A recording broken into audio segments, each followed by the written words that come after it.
ஓம் நமோ பகவதே வாசுதேவாய. ஓம் நமோ பகவதே வாசுதேவாய. நாராயணம் நமஸ்கிருத்ய நரம் சைவ நரோத்தமம் தேவீம் சரஸ்வதிம் வியாசம் ததோ ஜெயமுதீரயேத். நஷ்டப்ராயேஷ பத்ரேஷு நித்யம் பாகவத சேவையா பகவதி உத்தம ஸ்லோகே भक्तिर्भवती नैष्टुकी निगमकल्पतरोर्गलितं फलं सुखमुखादमृतद्रवसंयुतं निपदबाहवतं रसमालयं पुरहो रसिका भुवि भावुकाः। ॐ अज्ञानतिमिरान्धस्य ज्ञानाञ्जनशलाकया चक्षुरुन्मिलितं येन तस्मै श्रीगुरवे नमः। श्रीचैतन्यमनोभीष्टं स्थापितं येन भूतले स्वयं रूपः माह्यं ददाति स्वपदान्तिकम्। वन्देऽहं श्रीगुरो श्रीयुतापदकमलं श्रीगुरों वैष्णवांश्च श्रीरूपं साग्रजातं सहगण रघुनाथान्वितं तं सजीवं साद्वैतं सावधूतं परिजनसहितं कृष्णचैतन्यदेवं श्रीराधा कृष्णपादान् सहगण ललिता श्रीविशाखान्वितांश्च।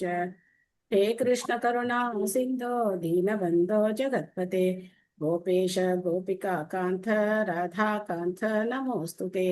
तप्त काञ्चन गौराङ्गी राधे वृन्दावनेश्वरी वृषभानुसुते देवी प्रणमामि हरिप्रिये। वाञ्छाकल्पतरुभ्यश्च कृपा सिन्धुभ्यैव च पतितानां पावनेभ्यो वैष्णवेभ्यो नमो नमः। नमो ॐ विष्णुपादाय कृष्णप्रेष्ठाय भूतले श्रीमते भक्तिवेदान्त स्वामिन्गिति नामिने। नमस्ते सारस्वते देवे गौरवाणी प्रचारिणे निर्विशेष शून्यवादी पाश्चात्य देशतारिणे। जय श्री कृष्ण चैतन्य प्रभु नित्यानंद श्री अद्वैत गदाधर श्रीवासादि गौर भक्तवृंद। हरे कृष्णा कृष्ण कृष्ण हरे हरे हरे राम राम राम हरे हरे। मूकं करोति वाचालं पङ्गुं लङ्कयति गिरिं यत्कृपातमहं वन्दे श्रीगुरुं दीनधारिणं परमानन्दं माधवं श्रीचैतन्यम् ईश्वरम्। हरिः ओम् तत्सत्। पदाञ्चलस्मृते यस्मिन् दुष्करं सुकरं भवेत् स्मरेत् गरीतं च श्रीचैतन्यं नमामिथम्। ஹரே கிருஷ்ணா. சோ நேத்து பாகவதம் பார்த்ததுல என்ன பாயிண்ட்ஸ் ஞாபகம் இருக்கு சொல்லலாமா?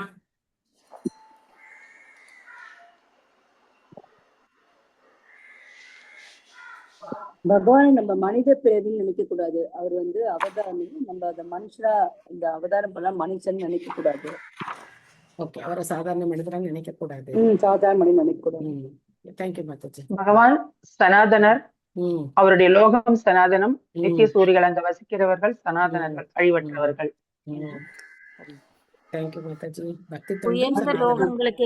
உயர்ந்த லோகம் சத்தியலோகம் அந்தமான கிரகங்களுக்கு போனாலும் கூட அது பௌதீகமானது தான். திரும்ப பிறப்பு இறப்பு சுழற்சியில மாட்டிக்குவோம் அப்படின்னு சொல்லி பார்த்தோம். நித்தியமான உலகத்தை சென்றடையணும்.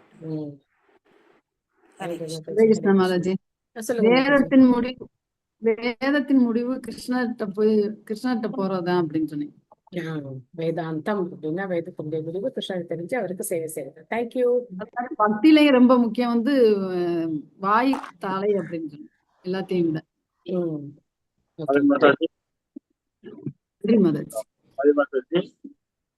சொல்லுங்க பிரபு.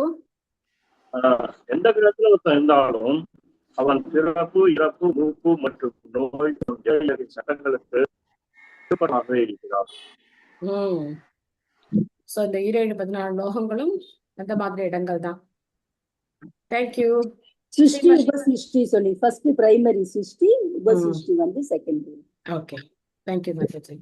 ஸ்ரீமத் பாகவதம் 2வது ஸ்கந்தம் 6வது அத்தியாயம் புருஷ சுத்தம் நிலைநாட்டப்பட்டது. பதம் 1. பிரம்ம உவாச்ச வாசாம் வக்னேர்முகம் க்ஷேத்ரம் சந்தசாம் சப்ததாதவஹ ஹவ்ய கவ்யாமிருதான்னானம் ஜிக்வா சர்வரசஸ்ய ச. மொழிபெயர்ப்பு பொருளுரை வழங்கியவர் தெய்வத்திராச பக்திவேதாந்த சுவாமி ஸ்ரீல பிரபுபாத் கி ஜெய். மொழிபெயர்ப்பு. பிரம்மதேவர் கூறினார், விராட் புருஷரின் பகவானின் பிரபஞ்ச ரூபம் வாய் குரலின் பிறப்பிடமாகும். நெருப்பு அதை ஆளும் மூர்த்தியாகும். அவரது தோலும் மற்ற 6 அடுக்குகளும் வேத மந்திரங்களின் உற்பத்தி ஸ்தானங்கள் ஆகும்.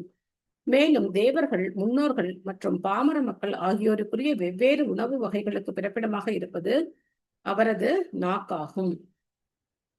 சோ இந்த மாதிரிதான் புருஷ சுக்திலே மந்திரங்களுடைய அர்த்தம் இருக்கு. பிராமண முகமாசீது அப்படிலாம் வரும். சோ அது மாதிரி ஒவ்வொரு விஷயங்கள் அந்த பகவானுடைய அந்த விஸ்வரூபத்துல என்னென்ன மாதிரி அங்கங்கள், அவருடைய புலன்கள் நமக்கு என்ன மாதிரியான விஷயங்களை கொடுக்குது அப்படின்னு நம்ம இங்க பாக்குறோம். பொருளுரை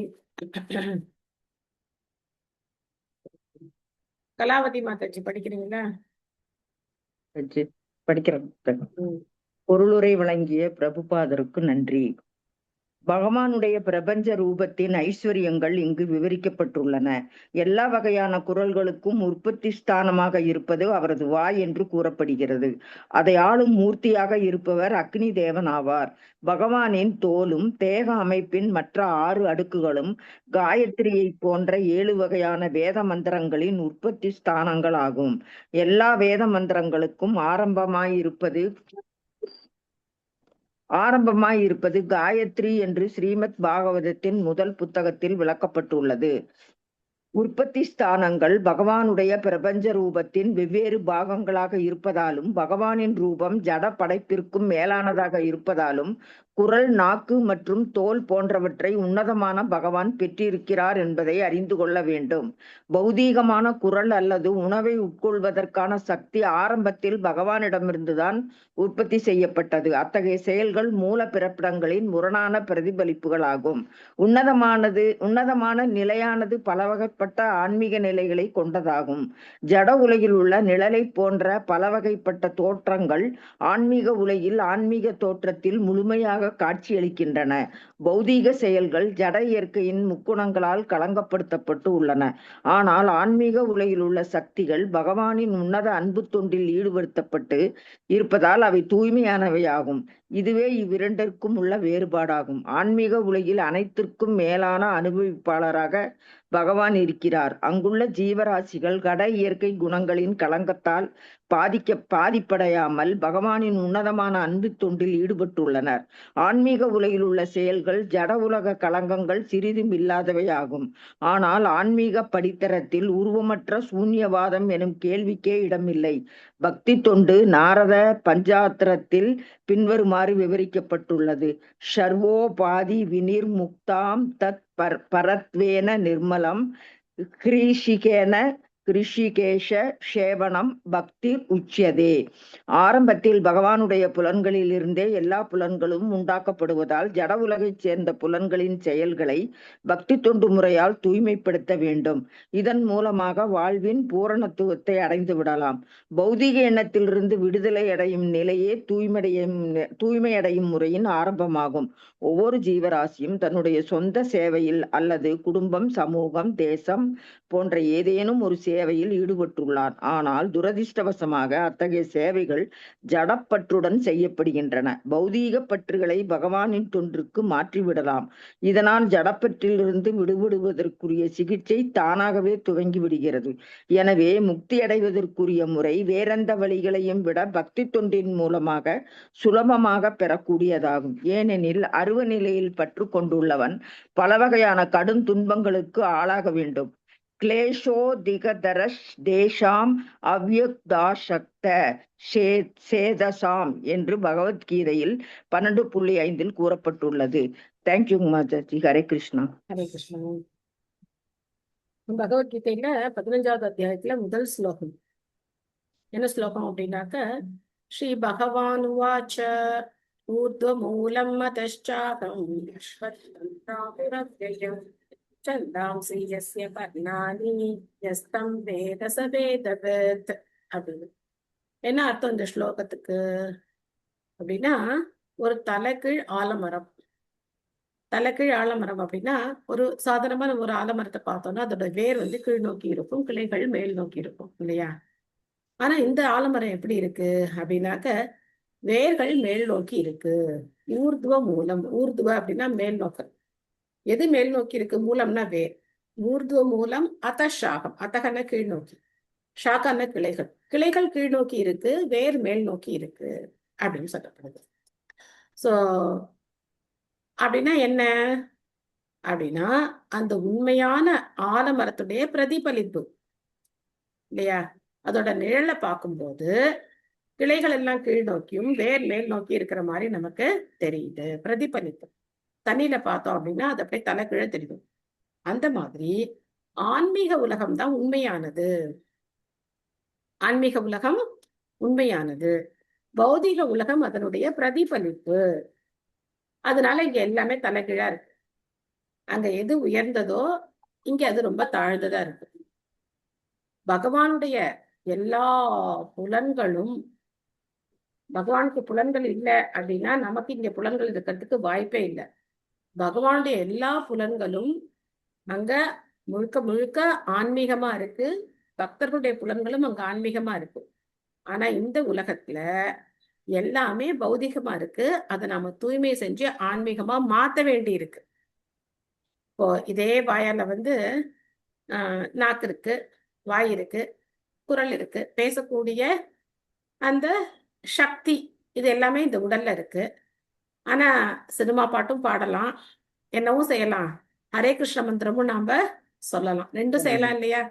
அதுக்கும் நாக்கு தேவை, அதுக்கும் நமக்கு சக்தி தேவை, அதுக்கும் நமக்கு வாய் தேவை, மூளை வேலை செய்யணும், எத்தனையோ விஷயங்கள் இருக்கு. அப்போ இத்தனையும் வச்சு பகவானுடைய புகழையும் பாடலாம். ஸ்ரீ கிருஷ்ண கோவிந்த ஹரே முராரி, ஹே நாத் நாராயண வாசுதேவா அப்படியும் பாடலாம். இல்ல வேற ஏதாவது அபத்தமாவும் நம்ம பாடலாம், ரெண்டும் பண்ணலாம். ஆனா பகவானுடைய புகழை பாடினோம் அப்படின்னாக்க பகவானுடைய அந்த புலன்களை கொண்டு நமக்கு புலன்கள் கொடுத்திருக்காரு இல்லையா, அந்த புலன்கள் தூய்மை அடைந்து இல்லை அப்படின்னா நாம இந்த பௌதிக உலகத்துல திரும்ப திரும்ப சிக்கிக்கிறோம். புரியுதா? சோ பகவானுடைய நாக்கு இங்க சொல்லப்பட்டிருக்கு. நாக்குக்கு அதிதேவதையா இருக்கிறவங்க யாரு அப்படின்னா நெருப்பு. அதுக்கப்புறம் பகவானுடைய தோள்களுடைய அடுக்கு, இது பல வகையான மந்திரங்களுக்கு பிறப்பிடமா இருக்கு. மூல மந்திரம் காயத்ரி மந்திரம், காயத்ரி மந்திரத்துல தான் மற்ற மந்திரங்கள் எல்லாமே நமக்கு கிடைக்குது. சோ அதனால போன தடவை நான் மாயப்பூர்ல இருந்த போது திரு ஜெயபிரகாஷ் சுவாமி குருமராஜ் ஒரு லெக்சர் கொடுத்தார், பாகவத உபன்யாசம் கொடுத்தார். அந்த உபன்யாசத்துல சொன்னார் குருமராஜ் என்ன சொன்னார் அப்படின்னா, எல்லாருமே 2வது தீட்சையும் வாங்கிக்கணும் அப்படின்னு சொன்னார். அப்போ முதல் தீட்சையை நம்ம முயற்சி பண்ணி இன்னும் நம்ம என்ன பண்ணணும், வாங்கறதுக்கு முயற்சி பண்ணணும். தீட்சை அடைஞ்சு அதுக்கப்புறம் நம்ம ஹரே கிருஷ்ண மகாமந்திரத்தை கிரமமா உச்சாடனம் செய்து 4 சட்டத்திட்டங்களை கடைபிடிச்சு அப்போ காயத்ரி மந்திரத்தையும் உச்சாடனம் பண்ற அளவுக்கு நாம முன்னேறணும், பக்தியில முன்னேறணும். ஸோ இதெல்லாம் ரொம்ப அவசியமான விஷயங்கள். அப்போ நம்மளை தூய்மைப்படுத்துறதுக்கு நாரதர பஞ்சராத்திரத்துல சொல்லப்பட்டிருக்கு, சர்வ உபாதி விநிர்முக்தம் தத் பரத்தேன நிர்மலம். சர்வ உபாதி அப்படின்னா உடல் ரீதியான கருத்துக்கள் எல்லாருமே உபாதைகள், தேவையில்லாத விஷயங்கள். நம்ம நினைச்சுக்கிறோம் இல்லையா, நான் இன்னார், நான் தமிழ்நாட்டை சேர்ந்தவன், நான் தமிழன், நான் தெலுங்கன், நான் கன்னடன், இந்த மாதிரி ஒருத்தர் ஒண்ணு நினைச்சுக்கிறோம், நான் இந்தியன், அப்புறம் நாம என்ன சமூகத்தை சேர்ந்தவங்க, நாம என்ன இனம் மொழி பேசுறோம், இதெல்லாம் நம்மளுடைய அடையாளமா நம்ம நினைச்சுக்கிறோம். இதெல்லாம் என்ன அர்த்தம் அப்படின்னா, இதை வச்சு நாம இந்த உலகத்தை எப்படி அனுபவிக்கிறதுன்னு பாக்குறோம். அதனால இதெல்லாம் உபாதிகள். இதையெல்லாம் விட்டுட்டு நாம பகவானுக்கு சேவை செய்யணும். ரிஷிகேஷ சேவனம் பக்தி ருச்சதே, அதான் உன்னதமான பக்தி. சர்வாசூனாம் ச வாயோஸ்ச தன்னாசே பரமாயனே அஸ்வினோர் ஔஷதீனாம் ச கிரானோ மோத பிரமோதயோஹோ. அவரது நாசி துவாரங்கள் நம் சுவாசத்திற்கும் மற்றெல்லா காற்றுக்கும் பிறப்பிடங்களாகும். அவரது நுகரும் சக்தி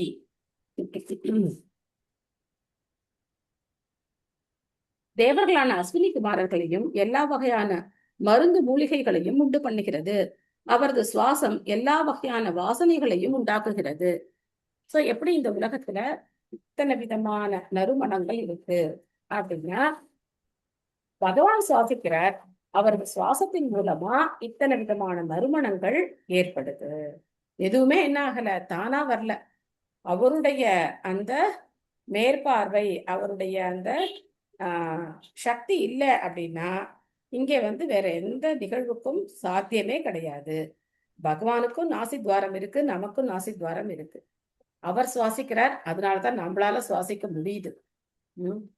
ஆனா அவர் எல்லாத்துக்கும் பிறப்பிடமா இருக்கார். நாம எதுக்கும் பிறப்பிடம் எல்லாம் கிடையாது. ரூபானாம் தேஜசாம் சக்ஷுர் திவ சூரியஸ்ய சாக்ஷினி கர்ணோ திஷாம் ச தீர்த்தானாம் ஸ்ரோத்ரம் ஆகாஷ சப்தயோஹு. ரூபானாம் அப்படின்னா உருவங்கள் இல்லையா? ஒன்னொண்ணுமே நம்ம கர்ணோ அப்படின்னா காது, இந்த சோத்திரம்னா கேட்கிற தன்மை. ஒன்னொண்ணுமே பாருங்க, அவரது கண்கள் எல்லா வகையான உருவங்களுக்கும் உற்பத்தி ஸ்தானங்களாக இருக்கின்றன. அவை மினுமினுப்பாகவும் பிரகாசிப்பவையாகவும் உள்ளன. அவரது கண்விழிகள் சூரியனை போன்றும் சொர்க்கலோகங்களை போன்றும் உள்ளன. அவரது செவிகள் எல்லா புறங்களிலிருந்தும் கேட்பதுடன் எல்லா வேதங்களுக்கும் அவை பாதுகாப்பு இடங்களாகவும் உள்ளன. மேலும் அவரது கேட்கும் புலன் ஆகாயத்திற்கும் எல்லா வகையான ஓசைகளுக்கும் பிறப்பிடமாகும். இதே மாதிரிதான் நம்ம முன்னாடியும் படிச்சோம்.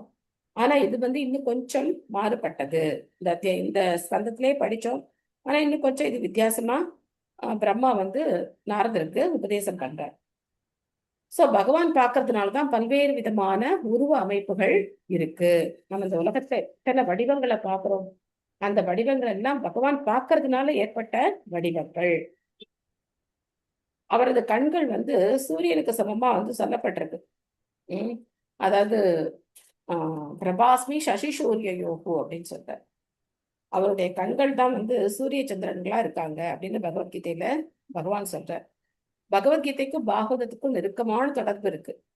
பகவத்கீதையில ஹிண்டா சொல்லியிருக்கிறதெல்லாம் பாகவதத்துல இன்னும் கொஞ்சம் விரிவா சொல்லப்படுது. விமலா தேவி பகஜ் படிக்கிறீங்களா? ஹரே கிருஷ்ணா மாதாஜி. ஹரே கிருஷ்ணா. ஸ்ரீல பிரபுபாதருக்கு ஜெய். தீர்த்தானாம் என்ற சொல் சில சமயங்களில் புனித யாத்திரை ஸ்தலங்கள் என்று பொருள்படுமாறு மொழிபெயர்க்கப்படுகிறது. ஆனால் அது உன்னதமான வேத அறிவை ஏற்றுக்கொள்ளுதல் என்று பொருள்படும் என்று ஸ்ரீல ஜீவ கோஸ்வாமி கூறுகிறார். வேத அறிவை எடுத்துரைப்பவர்களும் கூட தீர்த்தர்கள் என்று அழைக்கப்படுகின்றனர். ஹரே கிருஷ்ணா. நன்றி மாதாஜி. ஹரே கிருஷ்ணா. சோ தீர்த்தர்கள் அப்படின்னு சன்னியாசிகள் இந்த மாதிரி இருக்கிறவங்க சில சம்பிரதாயங்கள்ல தீர்த்தர்கள் அப்படின்னு சொல்லப்படுறாங்க.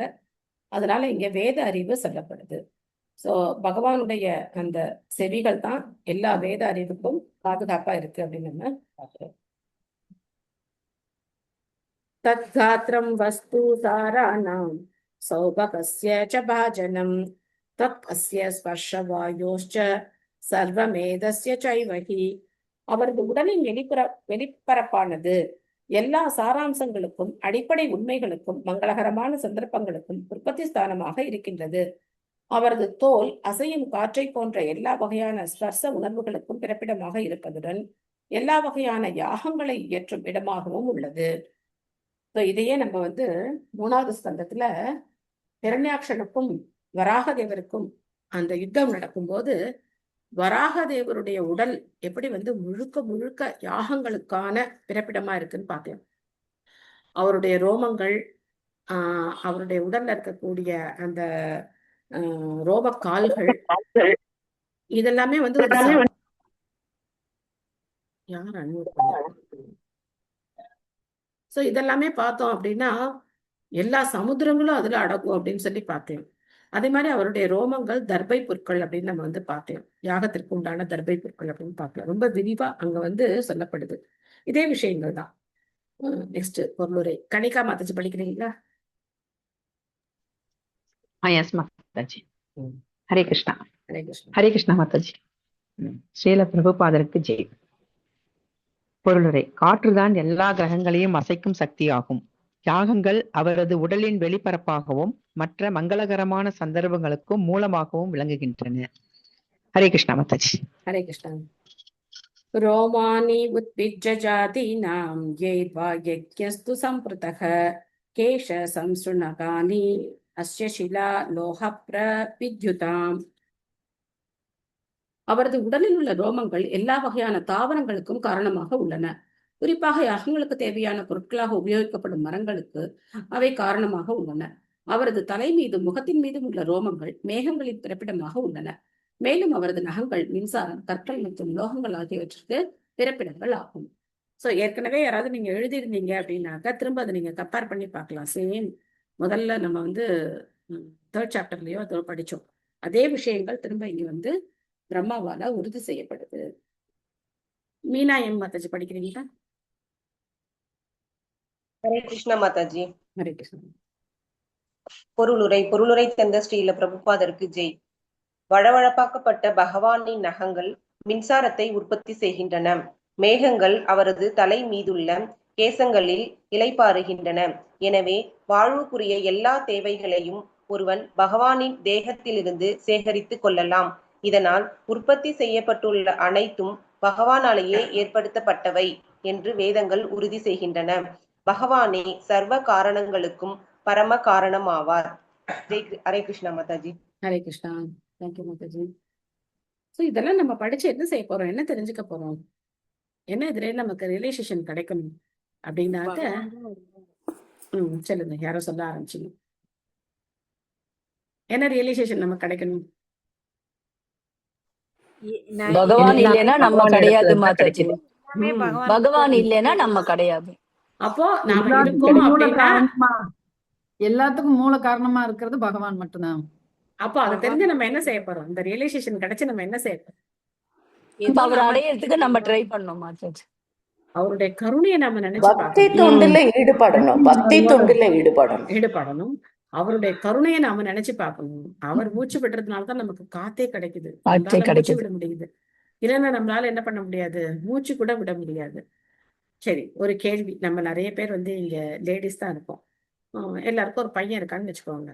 பையன் கல்யாணம் ஆகி, நீ வேண்டாம், நான் வந்து தனி கொடுத்தனும் போய்க்கிறேன் என் பொண்டாட்டியோட, நீ அந்த பக்கமே வரக்கூடாது, அந்த பக்கம் நானும் உங்க பக்கம் வரமாட்டேன், நீ என் பக்கம் வரக்கூடாது அப்படின்னு சொல்லி போயிடுறான்னு வச்சுக்கோங்க.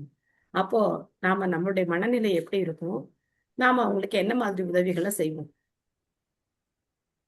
எப்படி பண்ணுவோம்? நம்ம என்ன செய்வோம்?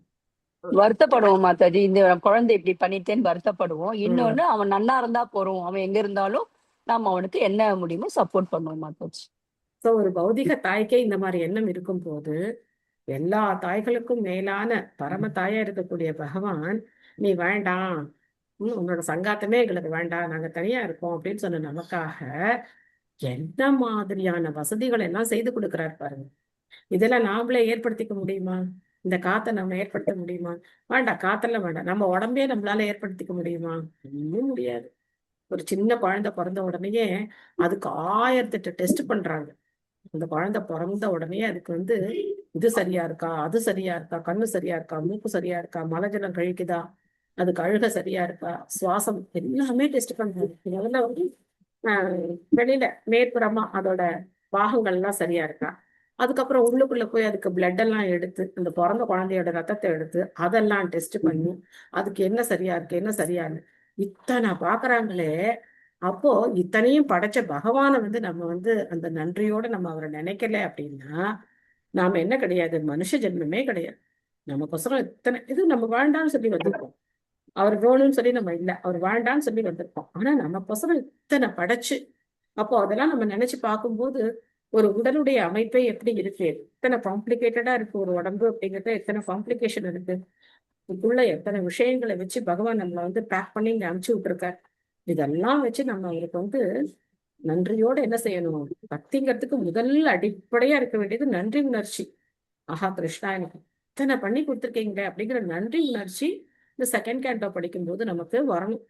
ஏன்னா பகவான் தன்னை விதவிதமான ஏற்பாடுகளை செஞ்சு அதை படைப்பு அப்படிங்கிறத நிகழ்த்துறார். ஆனா அதை அவர் வந்து சர்வ அலட்சியமா பண்றார். அவருக்கு ஒன்றும் இதுல இன்னும் ஒரு பெரிய ஈடுபாடெல்லாம் கிடையாது. இந்த மாதிரி ஒரு பௌதிக உலகத்தை படைச்சு நமக்கு பௌதிக உடல்களை கொடுக்கணும் அப்படிங்கிற விருப்பம் எல்லாம் அவருக்கு ஒன்றும் கிடையாது. ஆனா என்ன பண்றது, நாம விரும்புறோமே, அதுக்கோசரம் என்ன பண்றார், இத்தனை வசதிகளை நமக்கு செய்து கொடுக்கிறார். பாகவோ லோகபாலானாம் பிரயாசக சேம கர்மனாம். பகவானின் கரங்கள் சிறந்த தேவர்களுக்கும் ஜீவராசிகளை காப்பவர்களான பிற தலைவர்களுக்கும் வெளிய பிறப்பிடங்கள் ஆகும். நெக்ஸ்ட் மீனா வந்து படிக்கிறீங்களா? ஹரே கிருஷ்ணா மாதாஜி. ஹரே கிருஷ்ணா. பிரபபாதத்துக்கு ஜெய். ஸ்ரீமத் பாகவதத்தில் முக்கியமான இப்பதம் பகவத்கீதையில் பின்வருமாறு சிறப்பாக விளக்கப்பட்டுள்ளது. யத் யத் விபூதிமத் சத்வம் ஸ்ரீமத் ஊர்ஜிதம் ஏவவா தத் சத் ஏவா கச்சத்வம் மம தேஜோ தேஜோம்ச சம்பவம் அதவா பகூனை தேனஹி ஞானதேன தவார்ஜுனா இஷ்டாப்யகம் இதம் கிருத்ஸ்னம் ஏகாம் சேன சிதோ ஜகத். பல சக்தி வாய்ந்த அரசர்கள், தலைவர்கள், கற்றறிந்த பண்டிதர்கள், விஞ்ஞானிகள், ஓவியர்கள், இயந்திர வல்லுநர்கள், கண்டுபிடிப்பாளர்கள், பூமிக்கடியில் மறைந்துள்ளதை தோண்டி எடுப்பவர்கள், தொல்பொருள் ஆராய்ச்சியாளர்கள், தொழில் அதிபர்கள், அரசியல்வாதிகள், பொருளாதார நிபுணர்கள், பிரமுகர்கள் மற்றும் பிரபஞ்ச நிர்வாகிகளான பிரம்மா, சிவன், இந்திரன், சந்திரன், சூரியன், வருணன் மற்றும் ரூத் ஆகியோரை போன்ற அதிக சக்தி வாய்ந்த தேவர்களும் உள்ளனர். இவர்கள் அனைவரும் பரமபுருஷரின் சக்தி வாய்ந்த பின்ன பகுதிகள் ஆவார். முழுமுதற் கடவுளான கிருஷ்ணரே எல்லா ஜீவராசிகளுக்கும் தந்தையாவார். இந்த ஜீவராசிகளின் எதிர்பார்ப்புகளுக்கு ஏற்ப இவர்கள் உயர்ந்த அல்லது தாழ்ந்த நிலைகளில் வைக்கப்படுகின்றனர். குறிப்பாக மேலே குறிப்பிடப்பட்டது போல் இவர்களில் சிலருக்கு பகவானின் விருப்பத்தால் விசேஷமான சக்திகள் அளிக்கப்பட்டுள்ளன. ஜீவராசி ஒருவன் எவ்வளவு சக்தி வாய்ந்தவனாக இருப்பினும் அவன் பூரணமானவனோ அல்லது சுதந்திரமானவனோ அல்ல. அனைத்து ஜீவராசிகளும் அவர்களுடைய குறிப்பிட்ட சக்திகளின் பிறப்பிடத்தை ஏற்றுக்கொள்ள வேண்டும். அவரவர்களின் கடமைகளை நிறைவேற்றுவதன் மூலமாக நித்திய வாழ்வும் பூரண அறிவும் எல்லையற்ற ஆசீர்வாதங்களும் கொண்டதான வாழ்வின் மிக உயர்ந்த பக்குவத்தை அவர்களால் அடைய முடியும். உலகில் உள்ள சக்தி வாய்ந்த மனிதர்கள் அவரவர்களுடைய குறிப்பிட்ட சக்திகளுக்கு பிறப்பிடமான முழு முதற் கடவுளை ஏற்றுக்கொள்ளும் வரையில் மாயையின் செயல்கள் தொடர்ந்து இயங்கிக் கொண்டே இருக்கும். மாயையின் ஜடசக்தியால் வழிதவறி சென்ற ஒருவன் தன்னை அனைவரிலும் உயர்ந்தவன் என்று தப்பாக எண்ணுவதால் இறைவுணர்வை அவன் திருப்தி செய்து கொள்வதில்லை. இதுதான் மாயையின் செயலாகும். இவ்வாறு இருக்க அகங்காரம், நான், எனது எனப்படுவது உலகில் அதிக முக்கியத்துவம் வாய்ந்ததாக ஆகிவிட்டது. இதனால் மனித சமூகத்தில் கடுமையான உயிர் வாழ போராட்டம் ஏற்பட்டுள்ளது. எனவே அறிவாளிகள் பகவானை அனைத்து சக்திகளுக்கும் ஆதி மூலமாக ஏற்று அவரது நல்ல ஆசீர்வாதங்களுக்கு அவருக்கு நன்றி செலுத்த வேண்டும். பகவான் உண்மையாகவே அனைத்திற்கும் பரம உரிமையாளராக இருப்பதால் அவரை அவ்வாறு கொள்வதாலேயே வாழ்வின் மிக உயர்ந்த பக்குவத்தை ஒருவனால் அடைய முடியும். சமூகத்தின் கணக்குப்படி ஒருவன் எத்தகைய அந்தஸ்தில் இருந்தாலும் பரமபுருஷ பகவானுடன் அன்பு பரிமாற்றம் கொள்ள முயல்வானாயின் உடனே மிக உயர்ந்த மன அமைதியை அவன் உணர்வான். இதற்காகத்தான் அவன் பிறவிதோறும் முயன்று வருகிறான். பகவானின் உன்னத அன்பு கொண்டு மனம் நிலை பெற்றிருக்கும் பொழுது மட்டுமே மன அமைதியை பெற முடியும். பெரும் தொழிலதிபர்களின் மகன்களுக்கு குறிப்பிட்ட நிர்வாக சக்திகள் அளிக்கப்படுவது போல் பகவானிடம் தொண்டு செய்வதற்காக அவரது மின்ன பகுதிகளுக்கு குறிப்பிட்ட சக்திகள் அளிக்கப்பட்டுள்ளன. தந்தைக்கு கீழ்ப்படிந்துள்ள மகன் அவரது விருப்பத்திற்கு எதிராக செயற்படுவதில்லை. இதனால் குடும்ப தலைவரான தந்தையோடு ஒத்து போவதன் மூலமாக வாழ்வை அவன் மிகவும் அமைதியாக கழிக்கிறான். அதே போலவே பகவான் தந்தையாக இருப்பதால் ஜீவராசிகள் அனைவரும் விசுவாசமுள்ள மகன்களைப் போல் தந்தையின் விருப்பத்தையும் தங்களின் கடமைகளையும் முழுமையாகவும் திருப்திகரமாகவும் நிறைவேற்ற வேண்டும். இத்தகைய மனநிலை மனித சமூகத்தில் உடனே அமைதியையும் செழுமையையும் கொண்டு வரும். ஹரே கிருஷ்ணா. தேங்க்யூ மாதாஜி. ஹரே கிருஷ்ணா. தேங்க்யூ மாதாஜி. இன்னும் ஒரு அருமையான பொருளுரை பாருங்க. ஓகே, இந்த 2 ஸ்லோகம். யத்யத் விபூதி மத்சத்வம் ஸ்ரீமத் ஊர்ஜிதம் ஏவவா தத்தத் ஏவாவகஜ்ஜத்வம் மம தேஜோம்ச சம்பவம் அதவா பகுநைதேன கிம் ஞாதேன தவார்ஜுன விஷ்டத்யாஹம் இதம் கிருஷ்ணம் ஏகாம் சேன ஸ்திதோ ஜகத். எந்த அத்தியாயத்துல சொல்றார் பகவான்? Very good. 10வது அத்தியாயத்துல. 10வது அத்தியாயம் பகவானுடைய என்ன யோகம்? விபூதி யோகம். விபூதி யோகம், பூரணத்தின் வைபவம். சோ அதுல பகவான் தான் இந்த ஜட உலகத்துல என்னென்ன விதமா இருக்கார் அப்படின்னு சொல்றார். யாராவது சொல்ல முடியுமா பகவான் எது எதுல எப்படி எப்படி இருக்கார் அப்படின்னு? 10வது அத்தியாயத்துல சொல்லியிருக்கார். கிட்டத்தட்ட 72 விஷயங்களை பகவான் அந்த சொல்ற 10வது அத்தியாயத்துல. மாதங்களில் நான் மார்கழியா இருக்கேன்னு சொல்லியிருக்காரு மாதாஜி. Very good, very good. Thank you மாதாஜி. அப்புறம் ஆதித்யர்களில் சூரியனாக இருக்கிறேன் சொல்லி. Very good, very good. முனிவர்களில் கபிலராக இருக்கிறேன். Very good. ஜபம் செய்யும் திருநாம ஜபமாக வைஷ்ணவர்களில் சிவனாக இருக்கிறேன். மாதாஜி வைஷ்ணவர்களில் வேதங்களில் சிறுவனாக நான் இருக்கிறேன். சாம வேதம் வேதங்களில் தைத்திய சாமவேதம். அசுரர்களில் பிரகலாதனாக இருக்கிறேன். பிரகலாதன். அப்புறம் யாகங்களில் ஜப யாகம் பறவைகளில் சொல்லியிருக்காரு. கருடன், பறவைகளில் பட்டுப்பவர்களில் Garudan. Karthikeyan. Karthikeyan very good, very good, புலன்கள்ல மனமா இருக்கிறேன்னு சொல்லியிருக்காரு. Very good, very good. புலன்கள்ல மனமா இருக்கேன்னு காலங்களில் வசந்தமா இருக்கேன். சொல்லியிருக்காரு. பறவைகளில் நான் காலத்துல கருடனாக இருக்கிறேன்னு கருடனா இருக்கேன்னு சொல்லியிருக்காரு சொல்லியிருக்காரு. மாதாஜி. Very good, very good. So thank you மாதாஜி. நீதிபதிகளில் நான் யமனாக இருக்கிறேன். நீதி வழங்குறதுல நான் யமன் அப்படின்னு சொல்லியிருக்காரு. நாகங்களில் நான் அனந்தனாக அப்புறம் இருக்கின்றேன். மரங்களில் நான் அரச மரமாக இருக்கிறேன்.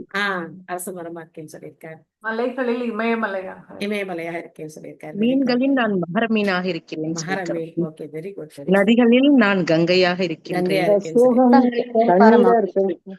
தண்ணீரா இருக்கார். ரசோகம் அது 7வது அத்தியாயம். அது 7வது அத்தியாயம். எழுத்துக்களில் நான் கரெக்ட் ஆவாக தான். இருக்கிறேன். அது எழுத்து அதாவது அது 7வது அத்தியாயத்துல சொல்லியிருக்கேன். Okay, thank you. சோ இந்த மாதிரி அப்ப சொல்லிட்டு என்ன சொல்ற, இதெல்லாம் என்னுடைய பெரிய சிறப்புகள்லாம் ஒண்ணும் பெருசெல்லாம் அலட்டிக்கிற மாதிரி எல்லாம் ஒண்ணும் கிடையாது. எத்யத் விபூதி மத்சத்வம் ஸ்ரீமத் ஊர்ஜிதம் ஏவவா தத்தத் ஏவாவகச்சத்துவம் மம தேஜோம்ச சம்பவம் அப்படின்ட்டு. என்னுடைய சின்ன பொறிதான் இதெல்லாம். இதெல்லாம் பத்தி பெருசா பேசிக்கிறதுக்கு என்ன, பெருசா சொல்லிக்கிறதுக்குலாம் என்ன இருக்கு? என்னுடைய சக்திகள் பார்த்தனா அளவிட முடியாத சக்திகள். இதெல்லாம் ஒரு சின்ன அம்சம் தான். ஏகாம்சேன ஸ்திதோ ஜெகத். என்னுடைய சின்ன அம்சத்து மூலமா நான் எல்லாத்தையும் தாங்கி இருக்கேங்க அர்ஜுனா அப்படின்னு வந்து அங்க சொல்றார். சோ அப்போ ஒருத்தர் எவ்வளவு சக்தி வாய்ந்தவர்களா இருந்தாலும் அந்த சக்தியானது பகவானால தனக்கு கொடுக்கப்பட்டது அப்படிங்கறத அவங்க தெரிஞ்சுக்கணும். இங்க பிரபுபாதர் பல பேரை கொடுக்குற பெரிய விஞ்ஞானிகள்ல இருந்து ஆரம்பிச்சு மிகப்பெரிய அரசியல்வாதிகள், பெரிய இதுங்கெல்லாம் ஆரம்பிச்சு பொருளாதார நிபுணர்கள் எல்லாரையும் சொல்ற.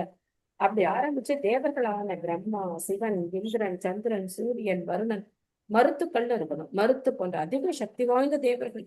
ஆக எந்த ஒரு ஆத்மா பகவானுடைய விருப்பத்துக்கேற்ப செயல்படுவாங்களோ அந்த ஆத்மாக்களுக்கு தேவர்களுடைய பதவி வழங்கப்பட்டு அவங்களுக்கு அதிகாரங்கள் வழங்கப்படுகிறது. அவங்களுக்கு உயர்ந்த அதிகாரங்கள் வழங்கப்படும். ஏன்? அவங்க சொன்னதை செய்வாங்க. அதனால அவங்களுக்கு அந்த அதிகாரத்தை பகவான் கொடுக்குறார். சோ பிரபா கடைசியில இந்த பொருளுடைய கடைசியில சொல்றார், ஒரு கீழ்ப்படிஞ்ச ஒரு மகன், அப்பா சொன்ன பேச்சை கேட்கிற ஒரு மகனுக்கு அப்பா என்ன பண்ணுவாரு, அவருடைய அந்த வியாபாரத்தினுடைய நுணுக்கங்கள்லாம் சொல்லி கொடுத்து அவரை வந்து ஒரு துறைக்கு பொறுப்பேற்றுக்க சொல்லிடுவார் இல்லையா? நீ நல்ல வேலை செய்யற, எல்லாத்தையும் நல்லா பாத்துக்கிற, ஓகே நீ இந்த டிபார்ட்மெண்ட்டை நீ பாத்துக்கோ அப்படின்னு மொத்த வியாபாரத்தையும் தூக்கி கையில கொடுத்தாலும் கொடுத்துருவார். ஆனா பகவான் என்ன பண்றாரு அப்படின்னா, அவருக்கு கீழ்ப்படிந்த அந்த பக்தர்களுக்கு, அவர் சொன்ன பேச்சை கேட்கிறவங்களுக்கு அந்த சக்திகளை கொடுத்து அவங்களை நிர்வாக பொறுப்புல பகவான் அமர்த்துறார். அப்படி இருக்கும்போது கூட சில சமயங்கள்ல என்ன ஆயிடுது, அகங்காரம் கொஞ்சம் தலை தூக்கி இந்திரன், பிரம்மா இவங்க எல்லாம் மறந்து போய் அப்போ அவங்க அகங்காரத்தினால செய்யும் போது அங்க வந்து பகவான் என்ன பண்றாரு, அவங்க அகங்காரத்தை குறைக்கிறார் இல்லையா? பிரம்ம விமோகல நீலா பாக்குறோம். அப்புறம் இந்திரனை வந்து இவ்வளோ பெரிய மழையை பெய்ய வச்ச போது பகவான் கோவர்தனகிரியை தூக்கி இந்திரனுடைய கர்வத்தை அடக்கிறார். இந்த மாதிரி தேவர்களும் சில சமயங்கள்ல தவறுகள் செய்யறாங்க. ஆனா அசுரர்கள் மாதிரி அவங்க பகவானை எதிர்க்கிறது கிடையாது. சில சமயங்கள்ல கர்வத்தினால அவங்க சில தவறுகளை செய்யறாங்க. அதையும் நம்ம பாக்குறோம். அதனால நாம என்ன தெரிஞ்சுக்கணும் அப்படின்னா, பகவானுடைய விருப்பத்துக்கு ஏத்த மாதிரி நம்ம வாழ்க்கையை அமைச்சுக்கிட்டோம் அப்படின்னாக்க அப்போ நம்ம வாழ்க்கையில பெரிய பிரச்சனைகள் எதுவும் இல்லாம நம்ம என்ன செய்யலாம், ஸ்மூத்தா நம்ம லைஃப் வந்து போயிட்டே இருக்கும். என்னதான் நடந்தாலும் சரி, பக்தி பாதையிலிருந்து நம்ம தவறி போகவே கூடாது. மருத்துக்கள்னா என்னது மாதாஜி? மருத்துக்கள் அப்படிங்கிறவங்களும் தேவர்கள் தான். தேவர்கள் தான். சோ இன்னைக்கு தான் படிச்சோம், திதியோட கர்ப்பத்துல இருந்து அவங்க வந்து வர்றாங்க. திதி வந்து என்ன நினைக்கிறாங்க அப்படின்னா, கஷ்யப்பர் கணவர், கஷ்யப்பருக்கு பல மனைவிகள், அதுல அதிதியோட மகன்கள் தேவர்கள், திதியோட மகன்கள் அசுரர்கள். அப்போ திதிக்கும் ஆசையா இருக்கு, தன்னுடைய மகன்களும் வந்து சொர்க்கலோகத்தை ஆட்சி பண்ணணும் அப்படின்னு சொல்லி அவங்களுக்கும் ஆசையா இருக்கு. ஒரு தாய் அப்படின்னு வரும்போது அவங்களும் ஆசைப்படுறாங்க. அதனால இந்திரனை கொல்றதுக்காக ஒரு மகனை வந்து பிறக்கணும்னு நினைச்சு அவங்க வந்து கஷ்யப்பர்கிட்ட கேட்குறாங்க.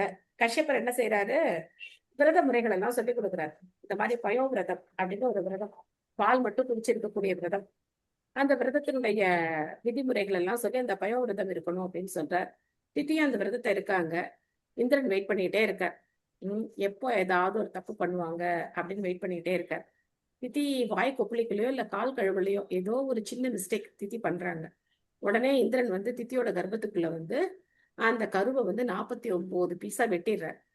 வெட்டின உடனே அதுக்கப்புறம் அவங்க எல்லாரும் மருத்துக்களா பிறக்கிறாங்க. அவர் அழிக்கணும்னு வந்தார், ஆனா அழிக்க முடியல. 49 பேர் பிறக்கிறாங்க, அவங்க மருத்துக்களா பிறக்கிறாங்க. சோ அதனால என்ன ஆகுது அப்படின்னா, திதி வந்து பகவானை பிரார்த்தனை பண்ணி இந்த விரதம் இருந்து அந்த குழந்தைகளை அந்த மருத்துக்கள் பிறந்ததுனால அவங்களும் தேவர்கள ஒருத்தரா கருதப்படுறாங்க. இல்லைன்னா வந்து தித்தியோட குழந்தைகள் பொதுவா வந்து அசுரர்கள் தான், அதித்தியோட குழந்தைகள் தான் ஆதித்யர்கள், தித்தியோட குழந்தைகள் தைத்தியர்கள், அசுரர்கள் தான்.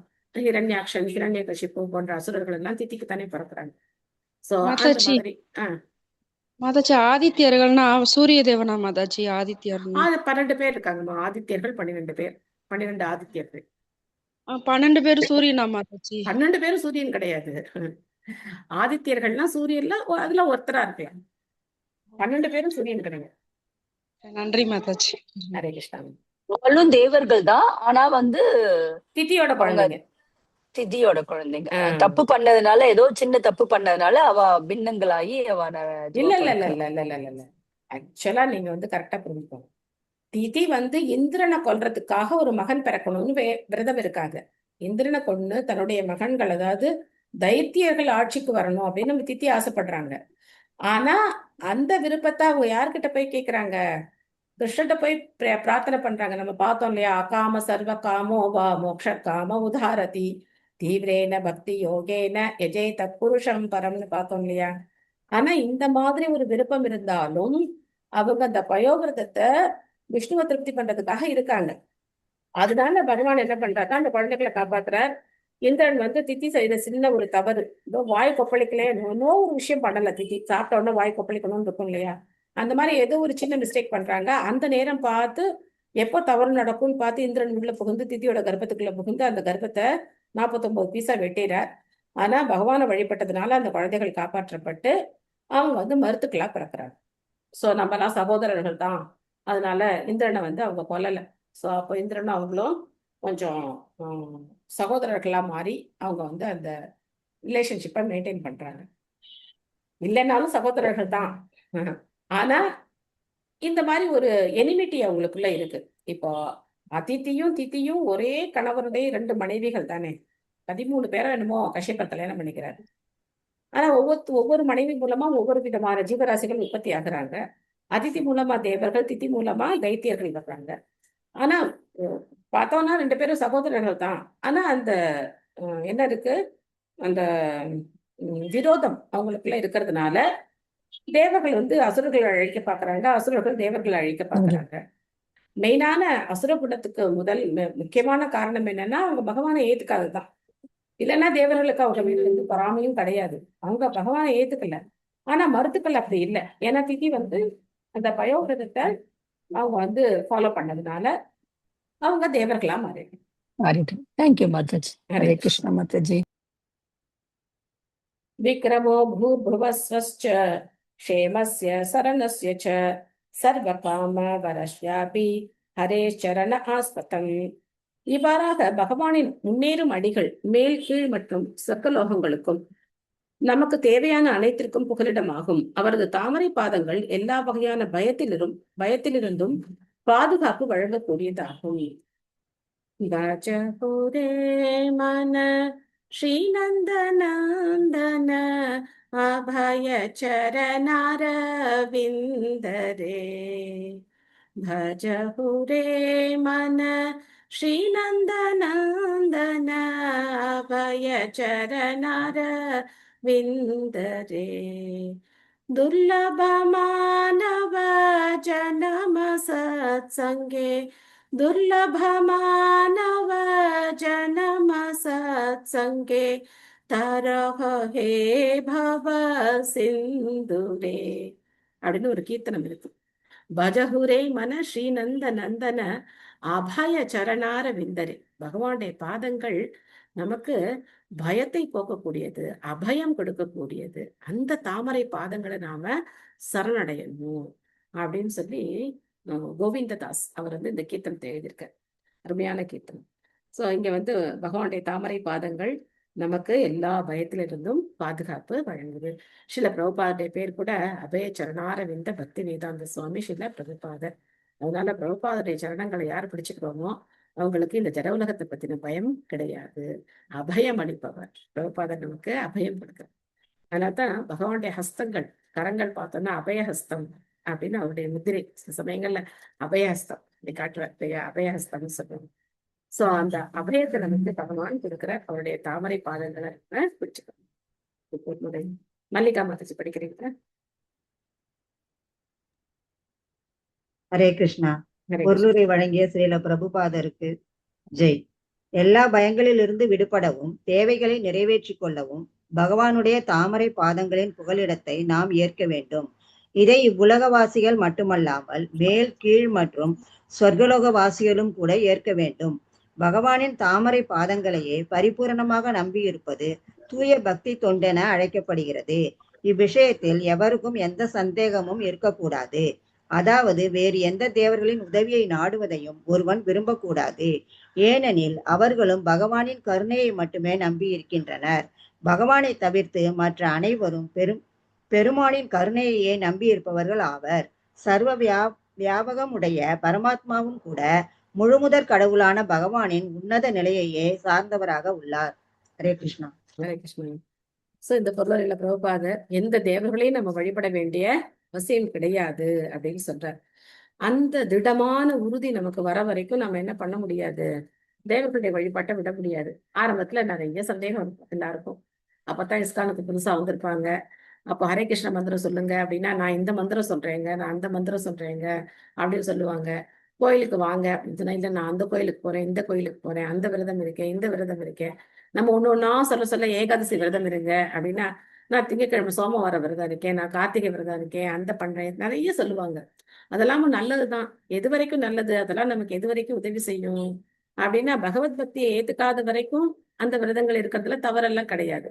ஆனா கிருஷ்ண பக்திக்கு வந்ததுக்கு அப்புறம் நாம வேற எந்த தேவர்களையும் தனிப்பட்ட முறையில வழிபடணுங்கிற அவசியம் கிடையாது.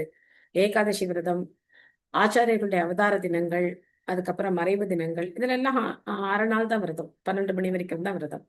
அந்த விரதங்கள், அதுக்கப்புறம் பகவானுடைய மற்ற அவதார தினங்கள், ஜென்மாஷ்டமி, அப்புறம் நரசிம்ம ஜெயந்தி, கௌர பூர்ணிமா, நித்யானந்த திரியோதசி, வாமன துவாதசி, இந்த மாதிரி பல இப்போ நமக்கு ராமநவமி வரப்போகுது, ராமநவமி, இந்த மாதிரி விரத நாட்கள்ல நாம விரதங்களை அனுஷ்டிக்கிறது உத்தமமானது.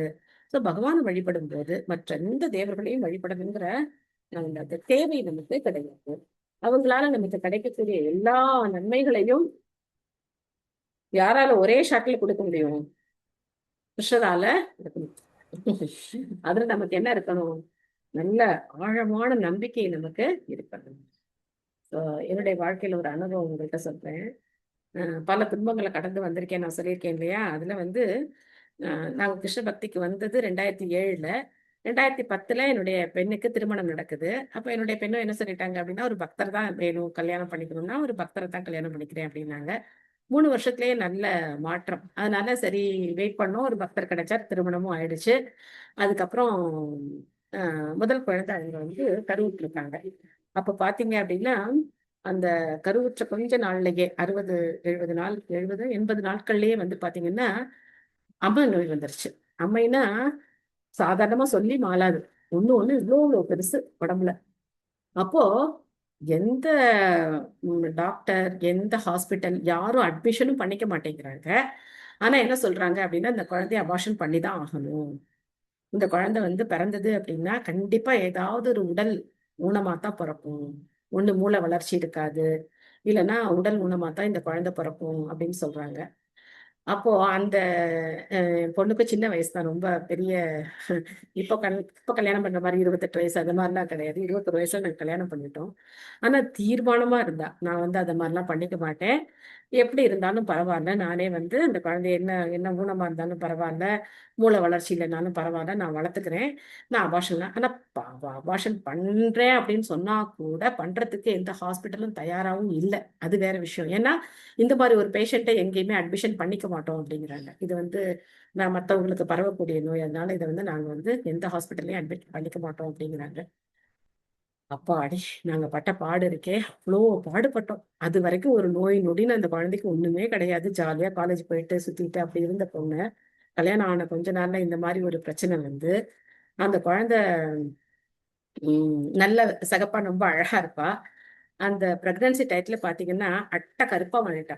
கருப்புனா கருப்பு, அப்படி ஒரு கருப்பு, உடம்பெல்லாம் ஒரே கருப்பு. அந்த மாதிரி என்னென்ன பிரச்சனைகள் வரணுமோ எல்லா பிரச்சனையும் சால்ட் சேர்க்காம தான் சாப்பிடணும் அப்படின்ட்டாங்க.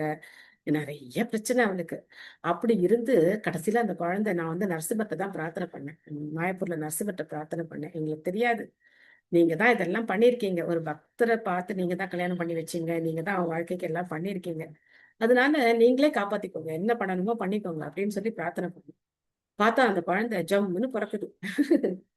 ஆண் குழந்தை, நல்ல குழந்தை, கிருஷ்ணகாந்த். இது கிருஷ்ணகாந்த் வந்து நரசிம்மருடைய பிரசாதம் தான் அவன். அப்படி ஒரு குழந்தை பிறந்து, அந்த குழந்தை எல்லா விதத்துலயும் சிறப்பா இருக்கு. எந்த குறையும் இல்லை, ஒரு குறையும் இல்லை. எந்த கண் கால் கையெல்லாம் நல்லா இருக்கு. எத்தனை ஸ்கேன் பண்ணிருப்பாங்க. அப்பதான் எனக்கு இந்த ஸ்கேன் எல்லாம் தெரியும். அனாமலி ஸ்கேன் என்ன பண்ணாங்க. அப்போ வந்து அதோட வளர்ச்சி எப்படி இருக்கு, என்ன பண்ண போறாங்க. வளர்ச்சி சரியில்லைன்னா அதை என்ன பண்ண போறாங்க, கருவிலே அழிக்க போறாங்க இல்லையா. அதுதான் அவங்க பண்ணுவாங்க, வேற ஒண்ணும் பண்ண முடியாது. ஆனா அவ்வளவு பிரார்த்தனை பண்ணுவாங்க. சோ எதுக்காக சொல்ல வரேன் அப்படின்னாக்க, பகவானுடைய கருணை இருந்தது. அப்போ எல்லாரும் சொன்னது என்னன்னா, நீங்க வந்து அம்மனை போய் வழிபடுங்க, அம்மன் கோவில்ல போய் தண்ணி ஊத்துங்க. அதெல்லாம் நாங்க செய்வோம் தான். இதுக்கு கிருஷ்ண பக்திக்கு முன்னாடி வராம இருந்தோம் அப்படின்னாக்க, இங்க வந்து எங்க வீட்டு பக்கத்துலயே அம்மன் கோவில் இருக்கு. முதல்ல குழந்தைங்களை நாங்க அங்கதான் கூட்டிட்டு போவோம். சோ இப்படி எல்லாமே நாங்க வந்து செஞ்சிருக்கோம், தேவர்களுடைய வழிபாடெல்லாம் செஞ்சிருக்கோம். ஆனா நான் எந்த தேவருக்கும் யாருக்கிட்டையும் போகவே இல்லை. உறுதியான நம்பிக்கை இருந்தது, பகவான் என்ன கொடுக்குறாரோ அதுதான் இறுதியானது. அவரை மீறி எந்த தேவர்களும் எதுவும் நமக்கு பண்ணிட முடியாது அப்படிங்கிறதுல 100% ஒரு கான்பிடன்ஸ் எனக்கு இருந்தது. அதனால நான் எதுவுமே செய்யல. டெய்லி அவ பக்கத்துல உட்காந்து கிருஷ்ணா புக்கு படிப்பேன். படுத்திருப்பா, வெறுமை ஒரு வெள்ளை துணி போத்தி வச்சிருப்போம். ஒரு உடம்புல ஒரு துணி கிடையாது, வெள்ளை துணி போத்தி வச்சிருப்போம். படுத்திருப்பா, கிருஷ்ணா புக்கு தான் பக்கத்துல உட்காந்து படிச்சுக்கிட்டே இருப்பேன். சாப்பிட்ற நேரத்தை ஒண்ணுமே சாப்பிட முடியாது, தொண்டை எல்லாம் புண்ணா இருக்கும், ஒண்ணுமே சாப்பிட முடியாது. சோ அந்த டயத்துல தான் நல்லா சாப்பிடணும்னு சொல்லுவாங்க இல்லையா. கிட்டத்தட்ட ஒரு 3 மாசம் அவஸ்தைப்பட்டான். 3 மாசம் அவஸ்தைக்கு அப்புறம் கொஞ்சம் கொஞ்சமா சரியாகி, அப்புறம் இந்த மாதிரி உடம்பெல்லாம் கருத்து போய் எங்கேயும் போக முடியாது, கொஞ்சம் கூட வெளியில போக முடியாது. கொஞ்சம் வெயில் பட்டா அப்படியே அட்டகரியாயிடும். அந்த மாதிரி இருந்து கடைசியில இங்க கூட்டிட்டு வந்து, பாம்பேல இருக்கா, அங்கேருந்து இங்கே கூட்டிட்டு வந்து இங்க வச்சு பார்த்து எல்லாம் பண்ணும்போது கூட எதுவும் சாப்பிட முடியாது, ஒண்ணும் பண்ண முடியாது. உப்பு இல்லாம சாப்பிடும்போது அந்த குழந்தை சொல்லுவா, அம்மா உப்புலிய பண்ணி வந்து பகவான் எவ்வளவு நாளா உப்பு இல்லாம சாப்பிட்டுட்டு இருக்கேன், நம்ம கொஞ்ச நாள் உப்பு இல்லாம சாப்பிட்டா என்ன, எனக்கு எந்த வருத்தமும் இல்லை, நீ தாராளமா எனக்கு உப்பு இல்லாம பண்ணி கொடு அப்படின்னு சொல்லுவா. எனக்கு அதெல்லாம் பார்க்கும்போது ரொம்ப ஆச்சரியமா இருக்கும். பகவான் உப்பு இல்லாம சாப்பிடுற, இந்த குழந்தைய சொல்றது உப்பு இல்லாம நான் சாப்பிட்டுக்கிறேன், நீ பண்ணி கொடு, நான் எனக்கு ஒன்றும் பிரச்சனை இல்லை, நான் உப்பு இல்லாம நான் நல்லா சந்தோஷமா சாப்பிடுறேன் அப்படின்னு வருத்தமே பட்டுக்க மாட்டேன். நல்லா உப்பு இல்லாம சாப்பிட்டேன். ஆனா அந்த குழந்தை வந்து இன்னைக்கு கிருஷ்ணகாந்த் ஜம்முன்னு இருக்கான், ஒன்றும் பிரச்சனை கிடையாது, ஒன்றும் கிடையாது. நிறைய பேர் சொல்லுவாங்க, யாத்திராலாம் போகும்போது சொல்லுவாங்க, காது நல்லா பெருசா இருக்கு, நல்ல அறிவாளியா இருக்கும் அப்படின்னு சொல்லுவாங்க. கேட்கும்போது சந்தோஷமா இருக்கும். நல்ல மிருதங்கம் வாசிக்கிறான், கீர்த்தன் பண்றான், எல்லாம் பண்றான், நல்லா சாண்டிங் பண்றான், நல்லா பண்றான். சோ அது மாதிரி எந்த தேவர்களாலையும் நமக்கு வந்து என்ன நன்மை கொடுக்க முடியுமோ அதை விட 1000 மடங்கு பகவான் கொடுப்பார். அதுல நமக்கு என்ன இருக்கணும், அசைக்க முடியாத நம்பிக்கை இருக்கணும், உறுதியான நம்பிக்கை இருக்கு. நான் கிருஷ்ணட்ட அழுதுருக்கேன், நிறைய அழுவேன், போய் அழுவேன், இப்படி ஆகுதே இப்படி ஆகுதே அப்படின்னு சொல்லி அழுதுட்டே இருப்பேன். ஆனா அந்த நம்பிக்கை பகவான் மேல அசைக்க முடியாத நம்பிக்கை நிறைய வாழ்க்கையில இந்த மாதிரி பார்த்தாச்சு. ஒவ்வொரு பிரச்சனைகளையும் பார்த்து வறண்டு எழுந்து வந்து ஒரு ஸ்திரமான நிலையில நம்ம இருந்தோம் அப்படின்னாக்க, அது பாட்டுக்கு வந்துகிட்டே இருக்கு, பிரச்சனைகள் எல்லாம் வந்துகிட்டே இருக்கு. ஒன்னையும் நம்மளால என்ன பண்ண முடியாது, எந்த பிரச்சனையும் நம்மளால தடுத்து நிறுத்த முடியாது. இந்த பிரச்சனை எனக்கு வரக்கூடாது அப்படின்னு நம்ம சொல்ல முடியாது. நம்ம கர்ம வினைக்கு என்னென்ன நம்ம அனுபவிக்கணுமோ அதெல்லாம் நம்ம அனுபவிச்சுதான் ஆகும், வந்துகிட்டே இருக்கும், அனுபவிச்சுதான் ஆகும். அதனால உண்மையிலே மிராக்கள் தான், இதை விட பல மிராக்கள் இருக்கு. ஒரு ஒரு பையனுக்கு பாத்தீங்கன்னா, அவங்க வந்து மாயப்பூர்ல வந்து அங்க ஸ்கூல் இருக்கு, அந்த ஸ்கூலோட பிரின்சிபல் அவங்க குழந்தை என்ன பண்ணியிருக்கான், பையன் ஒரு 4-5 வயசு பையன், அவன் என்ன பண்ணியிருக்கான்னா, தீபாவளிக்கு வெடி வெடிக்கணும்னு சொல்லிட்டு, மாயப்பூர்ல நடந்த சம்பவம் இது, போயிட்டு ராக்கெட்டா என்னமோ வெடிக்கணும்னு சொல்லி வச்சிருக்கான். அது அப்படியே மூஞ்சில வெடிச்சிருச்சு. மூஞ்சில வெடிச்சு முகம் ஃபுல்லா தீக்கும். அப்போ அவங்களும் போய் இப்படிதான் பிரார்த்தனை பண்ணிக்கிட்டாங்க, நர்ஸுகிட்ட தான் பிரார்த்தனை பண்ணிக்கிட்டாங்க. பிரார்த்தனை பண்ணி அவனை கொண்டு போய் கல்கட்டால ஹாஸ்பிட்டல்ல சேர்த்து எல்லாம் பண்ணி, அப்ப கண்ணு நிச்சயமா தெரியாதுன்ட்டாங்க, இந்த குழந்தைக்கு கண்ணு மட்டும் கிடைக்கிறது ரொம்ப கஷ்டம். மற்றபடி பிளாஸ்டிக் சர்ஜரி பண்ணி முகத்தெல்லாம் சரி பண்ணிடலாம், கண்ணு கிடைக்கிறது கஷ்டம் அப்படின்ட்டாங்க.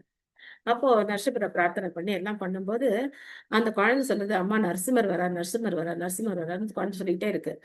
அப்போ அந்த பிளாஸ்டிக் சர்ஜரி பண்றதுக்காக ஏற்கனவே இங்க வந்து பிரைமரியா அந்த முகத்தெல்லாம் ஃபுல்லா பேண்டேஜ் போட்டு சுத்தி எல்லாம் பண்ணியிருக்காங்க. கல்கட்டா ஆஸ்பத்திரி போய் பேண்டேஜ் பிரிச்சா ஒரு காயம் கூட இல்லை, ஒரு காயம் கூட இல்லை. ஏதாவது ஒரு தீப்புண் பட்ட ஒரு அடையாளமோ இந்த குழந்தைக்கு இந்த மாதிரி ஆச்சு அப்படின்னு சொன்னா அங்க இருக்கிற டாக்டர்ஸ் நம்பவே இல்லை. யாரு கண்ணு தெரியாதுன்னு சொன்னாங்களோ அவங்க அந்த பேண்டேஜ் எல்லாம் பிரிச்சு பார்க்கும்போது அந்த குழந்தை சாதாரண குழந்தை தூங்கி எழுந்து பாக்குற மாதிரி பாக்குறாங்க. யாரால் நம்ப முடியும்? சோ பகவான் காப்பாத்தணும்னு நினைச்சாருன்னா அவருக்கு 1000 வழி இருக்கு. அதே மாதிரி பகவான் எடுத்துக்கணும்னு நினைச்சாருன்னா நம்ம 2 கையை வச்சு நம்மளால தடுக்க முடியாது. அவர் எடுத்துக்கணும், என்கிட்ட ஏதாவது எடுத்துக்கணும்னு நினைச்சாருன்னா என்கிட்ட இருக்கிற 2 கையை வச்சு நான் பிடிச்சு வச்சுக்க முடியாது. அதனாலதான் என்ன பண்ணாங்க, திரௌபதி கையை தூக்கி சங்கு சக்கர கதா பாணி துவாரகா நிலையா அச்சுதா புண்டரீகாக்ஷா கோவிந்தா ரக்ஷமம் சரணாகதம் அப்படின்னு. சோ அதனால இந்த சரணாகதி இருக்கே அது ரொம்ப முக்கியம். பகவான் மேல அந்த உறுதியான நம்பிக்கை, அந்த உறுதியான நம்பிக்கை வந்தா நம்ம சந்தோஷமா இருக்கலாம். சந்தோஷம்னா என்ன சொல்றேன், கஷ்டத்துல அழத்தான் அழுவோம். ஏன்னா நம்ம 3 குணங்களுக்கு உட்பட்டு தான் இருப்போம். எனக்கு எந்த கஷ்டமும் இல்லை, யார் எப்படி போனா என்ன, நான் ஹரே கிருஷ்ணா சொல்லிட்டு இருப்பேன் அப்படிலாம் நம்மளால இருக்க முடியாது. அழத்தான் அழுவோம், சிரிக்கத்தான் செய்வோம், ஆனா எல்லாம் செய்வோம். ஆனா அந்த நம்பிக்கை நமக்கு உறுதியா இருக்கணும். அந்த உறுதியான நம்பிக்கையோட நம்ம இருக்கும்போது எது நடந்தாலும் ஏத்துக்கிற மனோபாவம் நமக்கு கிடைக்கும். ஸோ தேவர்கள் வழிபாடுன்னு வரும்போது எனக்கு அடிக்கடி ஞாபகம் வர்றது இந்த நிகழ்ச்சி தான். இல்லைன்னா நம்ம வந்து அந்த அம்மனை போய் பார்ப்போமா, இந்த அம்மனை போய் பார்ப்போமா அப்படின்னு நம்ம வந்து நினைச்சிட்டே இருப்போம். பட் எதோ விதங்கள்ல மனம் மாறுபட நினைச்சாலும் நம்ம வந்து பகவானுடைய பக்தியில எப்படி இருக்கணும், புத்தியை வச்சு உறுதியா இருக்கணும். சோ அதான் பகவான் பாக்குற, நீ எந்த அளவுக்கு உறுதியா இருக்க அப்படின்னு பாக்குற. எல்லாருக்கும் தெரியறது இல்ல மாதாஜி. அதாவது ஸ்டார்டிங்ல எல்லாம் யாருக்குமே இப்ப நம்ம இது வந்ததுனால நமக்கு இது முதற் கடவுள் அப்படின்னு தெரியுது. ஆமாமா அதுக்கு முன்னாடி நம்ம எல்லாரும் தெரியாது. அம்மன் சொல்றேன் ஓகே, பாபா சொல்றேன் ஓகே. நம்மளை பொறுத்த வரைக்கும் நம்ம அவகிட்ட போனா நமக்கு ஒரு மன அமைதி கிடைக்கிறது, ஏதோ ஒண்ணு நடக்கிறது. சோ அதனால நமக்கு யாருக்குமே அது தெரியல மாதாஜி. இப்பதானே நமக்கு இவாள்லாம் இவருடைய சக்தியில தான் அவெல்லாம் இருக்கான்றது நமக்கு இப்பதான் புரியும். ஹரே கிருஷ்ணன். அபாம் வீரியஸ்ய சர்க்கஸ்ய பஜான் யஸ்ய பிரஜாபதேஹி பும்சக சிஷ்ண உபஸ்தஸ்து பிரஜாதி ஆனந்தனவ்ருதேஹி. பகவானின் பால் உறுப்புகளிலிருந்து நீர், பிந்து உற்பத்தி ஸ்தானங்கள், மழை மற்றும் சந்ததியை உற்பத்தி செய்பவர்கள் ஆகியவை தோன்றுகின்றன. அவரது பால் உறுப்புகள் சந்ததி உற்பத்தியால் விளையும் துன்பத்தை மறக்கடிக்கக்கூடிய சுகத்திற்கு காரணமாக விளங்குகின்றன. ஆக்சுவலா இந்த கணவன் மனைவிக்கு இடையில இருக்கக்கூடிய இந்த தாம்பத்தியம் அப்படிங்கிறதுக்கான மூல காரணமா இருக்கக்கூடியதும் பகவானுடைய சக்தி தான். அதனால்தான் வந்து பகவான் பகவத்கீதையில சொல்ற தர்மோ கிருத்தோ பூதேஷு காமோஸ்மி பரதர்ஷப அப்படின்னு சொல்ற. ஆனா அந்த இன்பத்தை அனுபவிக்கிறதுக்கான விளைவு என்ன, குழந்தை பேரு. அந்த குழந்தை பேருக்கு கஷ்டப்பட வேண்டி இருக்கு. தாய் வந்து 10 மாசம் அந்த குழந்தைய சுமக்க வேண்டி இருக்கு. அதுக்கப்புறம் அந்த பெற்றெடுக்கிறதுல எத்தனை துன்பங்கள் இருக்கு நம்ம பாக்குறோம். அதுக்கப்புறம் அதை வளர்த்து எடுக்கணும், அது தந்தையுடைய பொறுப்பு. பணம் சம்பாதிக்கணும், வீடு வாசல் எல்லாம் வேணும், வசதிகள் வேணும், அந்த குழந்தைய படிக்க வைக்கணும், எல்லாம் பண்ணணும். பட் இது எல்லாத்தையும் மறக்கடிக்கக்கூடிய அந்த துன்பங்களை எல்லாம் மறக்கடிக்கக்கூடியது எது அப்படின்னா அந்த உடல் சுகம், கொஞ்ச நேரம் கிடைக்கக்கூடிய அந்த சுகம். அதை வச்சு அதை அனுபவிக்க நினைச்சு நம்ம வந்து இத்தனை துன்பங்கள் இத்தனை பொறுப்புகளை நம்ம வந்து ஏத்துக்கிறோம். அப்புறம் அந்த குழந்தை சிரிக்கும் போது நம்ம எல்லாத்தையும் மறக்கிறோம். சோ இதெல்லாம் இருக்கு. அந்த மாதிரியான எல்லா விதமான விஷயத்துக்கும் மூல காரணமா இருக்கக்கூடியது பகவான் தான். அதனால்தான் கர்ப்பதான சம்ஸ்காரம்ங்கிறது ரொம்ப ரொம்ப முக்கியம். கர்ப்பதான சம்ஸ்காரம் அப்படின்னா வெறும காமத்தினால ஒரு ஆணும் பெண்ணும் இணையறது கிடையாது.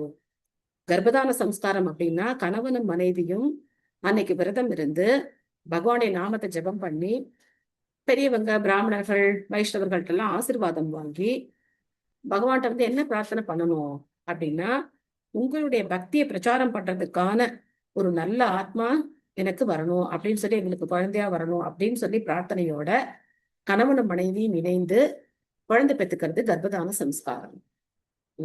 இதைத்தான் மிகப்பெரிய ஆச்சாரியர்கள் இப்படித்தான் இந்த உலகத்துக்கு வந்திருக்காங்க.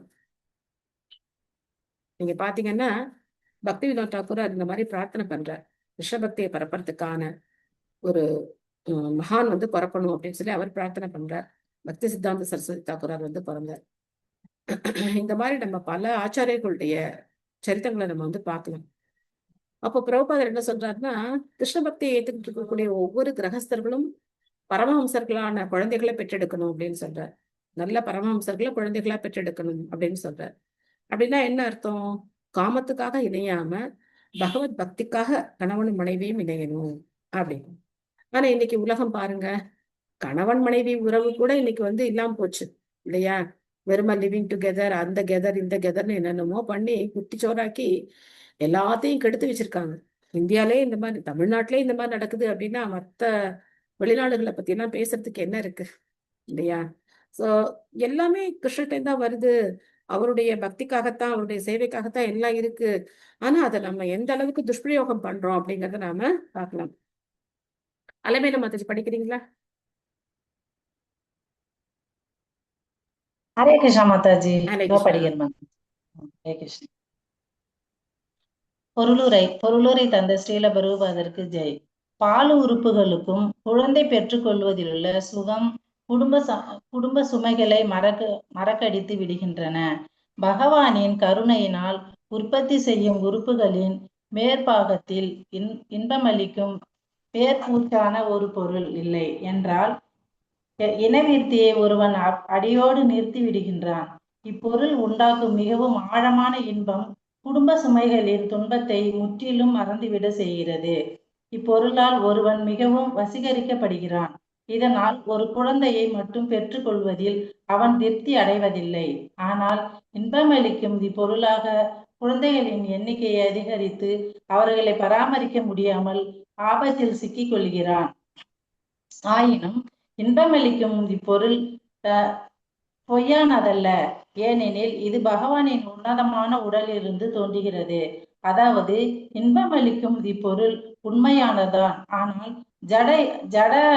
ஜட கலங்கத்தினால் நெறி தவறிய ஒரு நிலையை இது ஏற்றுக்கொண்டுள்ளது. ஜட உலகில் ஜட தொடர்பின் காரணமாக பல துன்பங்களுக்கு உடல் உருவ வாழ்வே காரணமாக இருக்கிறது. ஆகவே ஜட உலகில் உள்ள உடல் உருவை தேவைக்கு அதிகமாக பிரகோசிக்க கூடாது. ஜட உலகிலும் கூட இனவிருத்தி செய்ய வேண்டியதன் அவசியம் உள்ளது. ஆனால் இத்தகைய இனவிருத்தியை ஆன்மீக முக்கியத்துவத்திற்கான முழு பொறுப்புடன் நிறைவேற்ற வேண்டும். மனித உருவில் ஆன்மீக வாழ்வின் அவசியத்தை உணர முடியும். மேலும் ஆன்மீக முக்கியத்துவத்தின் அமைப்பிற்கு ஏற்ப மனிதன் குடும்ப கட்டுப்பாட்டை மேற்கொள்ள வேண்டும். இல்லையெனில் உடல் உருவை கைவிட வேண்டும். கருத்தடை கருவிகளை போன்ற முறைகளை உபயோகிப்பதன் மூலம் மேற்கொள்ளப்படும் குடும்ப கட்டுப்பாடு இழிவான முறையாகும். இது ஜட கலங்கத்தின் மிகவும் மோசமான நிலையாகும். இக்கருவிகளை உபயோகிக்கும் பௌதிகவாதிகள் செயற்கையான முறையில் பால் உறுப்புகளின் மீதுள்ள மேற்பூச்சிகள் இன்ப சக்தியை முழுமையாக பயன்படுத்தி கொள்ள விரும்புகின்றனர். அவர்கள் ஆன்மீக முக்கியத்துவத்தை அறியவில்லை.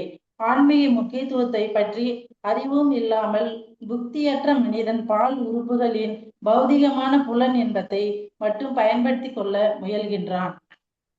ஹரே கிருஷ்ணா மாதாஜி. ஹரே கிருஷ்ணா. தேங்க்யூ மாதாஜி. சோ செயற்கையான முறையில கருத்தடை சாதனங்களை உபயோகிக்கிறது மிக பாவகரமான செயல். உண்மையிலேயே குடும்ப கட்டுப்பாடு அப்படிங்கிறது ஆன்மீகமா இருக்கணும். ஆன்மீகமான குடும்ப கட்டுப்பாடுன்னா என்ன? குழந்தை பெற்றெடுக்கணும் அப்படிங்கிற ஒரு நோக்கத்துக்காக மட்டும் கணவனும் மனைவியும் இணையணும். மற்றபடி இணைய வேண்டிய அவசியம் கிடையாது. புலனின்பத்துக்காக இணைய வேண்டிய அவசியம் கிடையாது. அப்போ ஆட்டோமேட்டிக்கா அந்த குடும்ப கட்டுப்பாடு அப்படிங்கிறது அங்க வந்துடும். குழந்தை நமக்கு தேவை அப்படின்னா இணைய போறாங்க, இல்லைன்னா இணைய தேவை இல்லை. ஆனா அந்த மாதிரி மனக்கட்டுப்பாடு இல்லாதவங்க செயற்கையான முறையில கட்டுப்படுத்தி ஆனா புலன் இன்பத்தை மட்டும் அனுபவிக்கிறாங்க. அது மிகப்பெரிய பாவச்சிகள். வாயுர்யமஸ்ய மித்ரஸ்ய பரமோக்ஷஸ்ய நாரத ஹிம்சாயா நிக்ருதேர் மிருத்யோர் நிரயஸ்ய குதம் ஸ்மிருதக. ஓ நாரதா, பகவானுடைய பிரபஞ்ச குருவின் மலத்வாரம் மரணதேவனான மித்ரனின் வசிப்பிடமாகும்.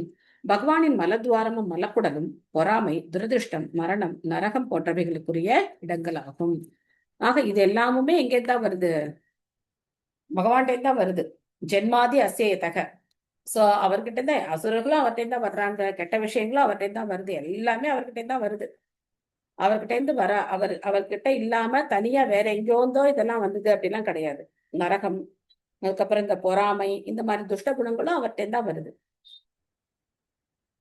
பராபூதேர தர்மஸ்ய தமசாபி பஷ்சிமக நாட்யோ நதநதீனாம் ச கோத்ரானாம் அஸ்தி சம்பதிஹி. பகவானின் முதுகு எல்லா வகையான ஏமாற்றம், அறியாமை மற்றும் அதர்மம் ஆகியவற்றுக்குரிய இடமாகும். அவரது இரத்த குழாய்களிலிருந்து பெரும் நதிகளும் சிற்றாறுகளும் பாய்ந்து ஓடுகின்றன. அவரது எலும்புகளின் மீது பெரும் மலைகள் குவிந்துள்ளன. சோ இதெல்லாம் நம்ம ஏற்கனவே படிச்சிருக்கோம். ஜி சாந்தி மாதாஜி. ஹரே கிருஷ்ண மாதாஜி. ஹரே கிருஷ்ணா. மொழிபெயர்ப்பு பொருளுரை வழங்கிய தெய்வத்திரு ஆசா பக்தி வேதாந்த சுவாமி ஸ்ரீல பிரபுபாதருக்கு ஜெய். பரமபுருஷ பகவான் அருவமானவர் என்ற கருத்தை எதிர்ப்பதற்காக உன்னதமான அவரது உடலின் தேக அமைப்பை பகுத்தாராயும் முறை இங்கு தரப்பட்டுள்ளது. பகவானுடைய உடலை பற்றி பிரபஞ்ச ரூபம் கிடைத்துள்ள விவரணைகளிலிருந்து அவரது உருவம் சாதாரண பௌதீக உருவங்களிலிருந்து முற்றிலும் வேறானது என்பது தெளிவாகிறது. நிலைமை எதுவாயினும் பகவான் நிச்சயமாக உருவமற்ற சூன்யமாக இருப்பவர் அல்ல. அறியாமை பகவானின் முதுகுப்புறம் உள்ளது. இதனால் புத்தியில் தாழ்ந்த பிரிவினரின் அறியாமையும் கூட பகவானின் உடலிலிருந்து வேறுபட்டதல்ல. பகவானின் உடல் அனைத்தும் அடங்கிய பூரண முழுமையாக இருப்பதால் அவர் அருவமானவர் மட்டுமே என்று ஒருவராலும் உறுதிப்படுத்த முடியாது. மாறாக பகவான் அருவமானவராக இருக்கும் அதே வேளையில் உருவம் கொண்டவராகவும் இருக்கிறார் என்பதை அவரை பற்றிய பூரணமான வர்ணனை உறுதி செய்கிறது. பரமபுருஷ பகவான் என்பதே பகவானின் மூல அம்சமாகும். அவரது அருவத் தோற்றமானது அவருடைய உன்னதமான உடலின் பிரதிபலிப்பே தவிர வேறொன்றும் இல்லை. பகவானின் முன்புறத்தை காண்பதற்கு போதுமான நல்லதிஷ்டம் வாய்ந்தவர்களால் அவரது உருவாம்சத்தை உணர முடியும். ஆனால் பகவானின் அறியாமையின் புறமாக வைக்கப்பட்டுள்ளவர்கள், அதாவது பகவானின் முதுகுப்புறத்தை காண்பவர்கள், பகவானை அவரது அருவாம்சத்தில் உணர்கின்றனர். ஹரே கிருஷ்ணா மாதாஜி. ஹரே கிருஷ்ணா. தேங்க்யூ மாதாஜி. சோ பகவானுடைய உருவம் பூரணமானது, அதுல எந்த விதமான சந்தேகமும் கிடையாது. ஆனா பகவானுடைய உருவத்தை ஏத்துக்கிறவங்க அவருடைய முன்புற அழக ரசிச்சு அவருக்கு உருவம் இருக்கு அப்படிங்கறத ஒத்துக்கிறாங்கன்னும், அவருடைய அருவத்தன்மையை ஒத்துக்கிறவங்க அவருடைய பின்புறத்துல இருக்காங்கன்னும் சொல்லப்படுது. அதுக்காக நம்ம பகவானை பின்னாடி பார்க்க கூடாதா அப்படிலாம் நினைக்காதீங்க. இது ஒரு ஓமைதானே தவிர அந்த மாதிரி எல்லாம் எதுவும் கிடையாது. ஆனா எல்லாமே பகவான்கிட்ட தான் வருது. சோ இது நம்ம விஸ்வரூபத்தினுடைய அந்த வர்ணனைகளை தான் பார்க்கிறோம். அதனால பகவானுடைய சியாமசுந்தர ரூபம் எந்த பக்கத்துல இருந்து எப்படி பார்த்தாலும் நமக்கு எல்லா விதமான மங்களங்களையும் கொடுக்கக்கூடியது. சரியா? உங்களுக்கு ஏதாவது சந்தேகங்கள், கேள்விகள், கருத்துக்கள்? ஹரே கிருஷ்ணா. நான் இதேதான் மாதாஜி கேட்கணும்னு நினைச்சேன், நீங்க சொல்லிட்டீங்க. ஓகே.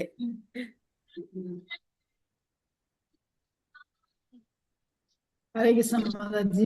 ஹரே கிருஷ்ணா மாதாஜி. நாமெல்லாம் அவரோட பின்ன பகுதிகள்னு சொல்றது அதோட அர்த்தம் என்ன மாதாஜி? இதுக்கு சம்பந்தம் இல்லைங்களா அது? ஆமா, ஆத்மாக்கள் அப்படிங்கிறவங்க பகவானுடைய பின்ன பகுதிகள் தான். சோ ஒரு நெருப்புல இருந்து வரக்கூடிய சிறிய பொறிகளை உதாரணம் சொல்லப்பட்டிருக்கு. இங்க நாம அனுபவிக்கிறோம் இல்லையா? இப்ப நமக்கு அந்த பொறாமை இருக்குன்னு வச்சுக்கோங்க. அப்ப அது எங்கேருந்து வந்தது? அந்த பொறாமை எங்கேருந்து வந்தது? நமக்குள்ள பொறாமைன்னு ஒரு உணர்வு இருக்கு, அதுவும் அவர்கிட்ட தான் வந்தது. அதான் நம்ம இங்க பாக்குறோம். அப்போ அவருடைய நகங்கள்ல மலைகள் அப்படின்னு நம்ம பாக்குறோம். அப்ப இந்த உலகத்துல நம்ம மலைகளை பார்க்கும்போது நமக்கு என்ன ஞாபகம் வரணும்? பகவானுடைய நகங்கள் நமக்கு ஞாபகம் வரணும். மேகங்களை பார்க்கும்போது அவருடைய தலைமுடி ஞாபகம் வரணும். இந்த மாதிரி ஒவ்வொரு விஷயமும் பகவானோட எப்படி தொடர்பு இருக்கு அப்படிங்கிறத நம்ம இங்க பார்க்கணும். ஹரே கிருஷ்ணா. நன்றி மாதாஜி. ஹரே கிருஷ்ணா. ஹரே கிருஷ்ணா. அப்ப பொறாமையை எப்படி மாதாஜி தொடர்பு படுத்திக்கணும்? அதான் நம்ம பொறாமை அப்படிங்கிற குணம் நம்மள பகவான்கிட்ட பிரிச்சு வச்சிருக்கு. நம்ம பார்த்தோம் இல்லையா, நமக்கு 6 விதமான எதிரிகள் இருக்காங்கன்னு நம்ம பார்த்தோம் இல்லையா? காமா, குரோத, மோக, மத, மார்ச்சரிய, இந்த மாதிரி 6 விதமான எதிரிகளை 5 பேரை பகவானுடைய சேவையில ஈடுபடுத்தலாம். காமத்தினால பகவானுக்கு பக்தி பண்ணவங்க கோபியர்கள். கோபம், அர்ஜுனன் தன்னுடைய கோபத்தினால பகவானுக்கு சேவை செய்யறார். சண்டை போடும்போது ரொம்ப சந்தோஷமா சிரிச்சுக்கிட்டேவா அர்ஜுனன் சண்டை போட முடியும்? அவ்வளவு கோபமா தன்னுடைய கோபத்தை, அதே மாதிரி ஹனுமான் தன்னுடைய கோபத்தை பகவானுடைய சேவையில ஈடுபடுத்தினார்.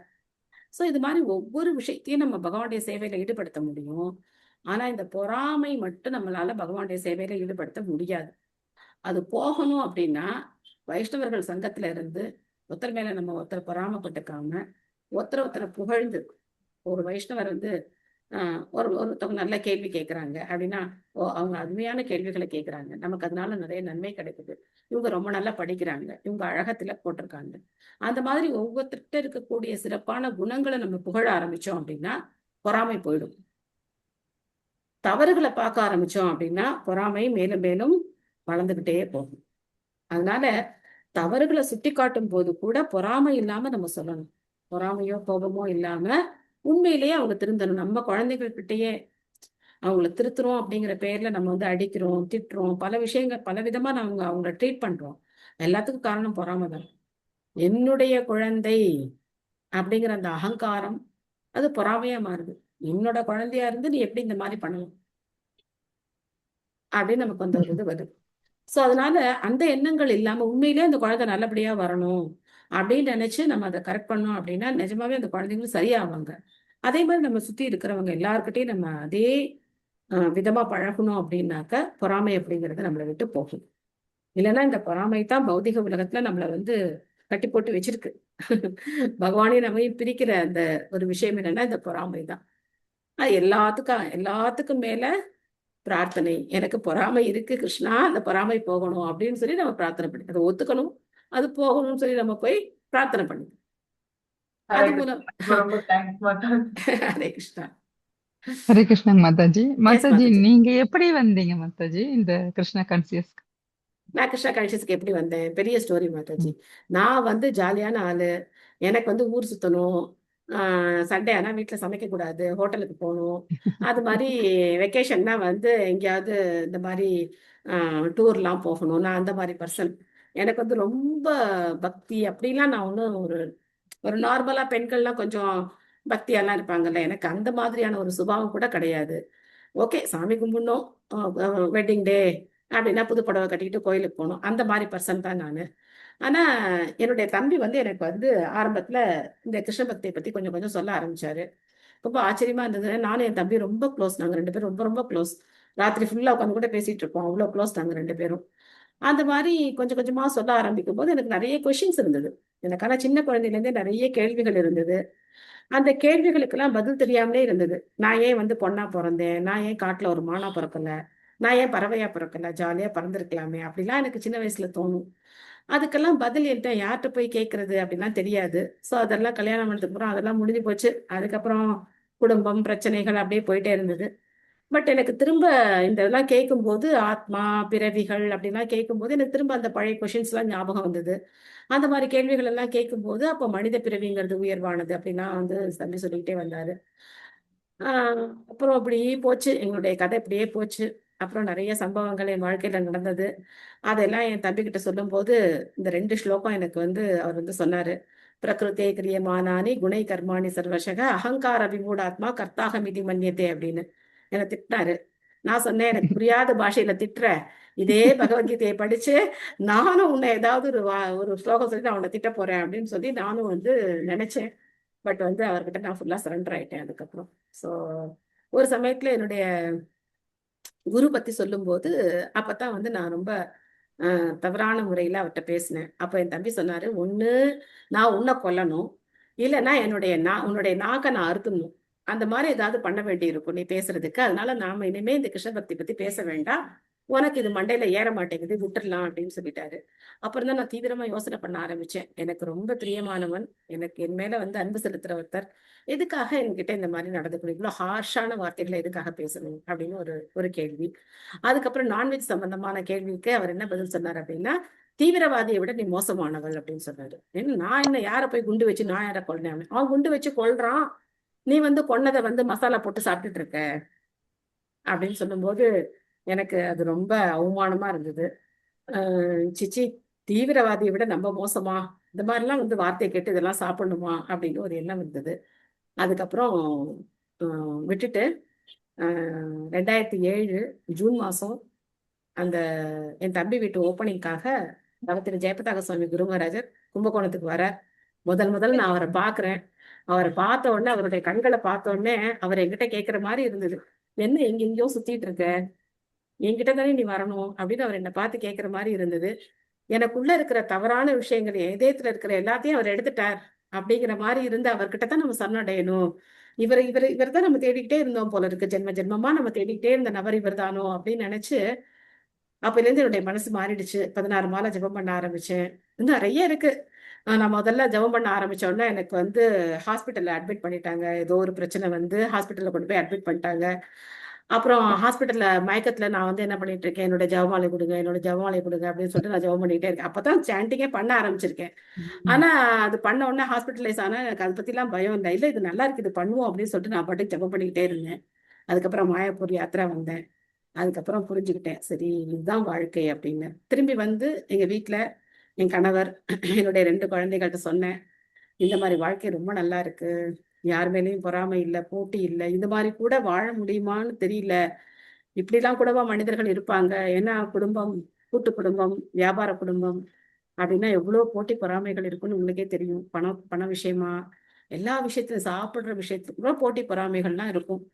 அதெல்லாம் இல்லாம ஒருத்தருக்கு ஒருத்தர் இவ்வளோ அன்பா இருக்கிற குடும்பம் அப்படிங்கறத பார்க்கும்போது, ஒரு வைஷ்ணவ சமுதாயத்தை பார்க்கும்போது, அந்த பக்தர்கள் சங்கத்தை பார்க்கும்போது ரொம்ப ஆச்சரியமா இருந்தது. அதெல்லாம் விடுங்க, ஜெகநாதரை கட்டிக்கிட்டேனே, அதை என்ன சொல்றது, ரத்து மேல ஏறி ஜெகநாதரை இருக்க கட்டி பிடிச்சுக்கிட்டேன். இந்த ரத யாத்திரால நீங்க நினைச்சு பார்க்க முடியுமா? பூரி ரத யாத்திரால ஜெகநாதர் ரத்து மேல ஏறதை நினைச்சு பார்க்க முடியுமா இன்னைக்கு? ஆனா அன்னைக்கு வந்து எங்களை வந்து ரத்து மேல ஏத்துனாங்க. அது உல்டா ரத்து. அப்போ உல்டா ரத்து நடந்துகிட்டு இருந்தது. பூரிக்கு போயிருக்கோம். நடுராத்திரி 2 மணிக்கு எல்லாம் எழுப்பி அங்க கூட்டிட்டு போய் ரோட்ல உட்கார வச்சுட்டாங்க. என்னடா அது 2 மணிக்கு எழுப்பி இங்க வந்து ரோட்ல வந்து உட்கார வச்சுட்டாங்களே அப்படின்னு நினைச்சிட்டு இருக்கோம். ஜெகநாதர் ஆடி ஆடி குண்டிச்சா கோவில்ல இருந்து வெளியில வராரு, பார்த்தோம். அதுக்கப்புறம் கொஞ்ச நேரம் கழிச்சு பார்த்தா எங்களை எல்லாம் ரத்து மேல ஏத்திட்டாங்க. ரத்து மேல ஏறினா அப்படியே ஆனந்தமா இருந்தது. நமக்கு ரத்த யாத்திரை எல்லாம் பழக்கம் தானே, ஆனந்தமா இருந்தது. அந்த பாண்டா என்னை விட 2 மடங்கு 3 மடங்கு இருக்காரு.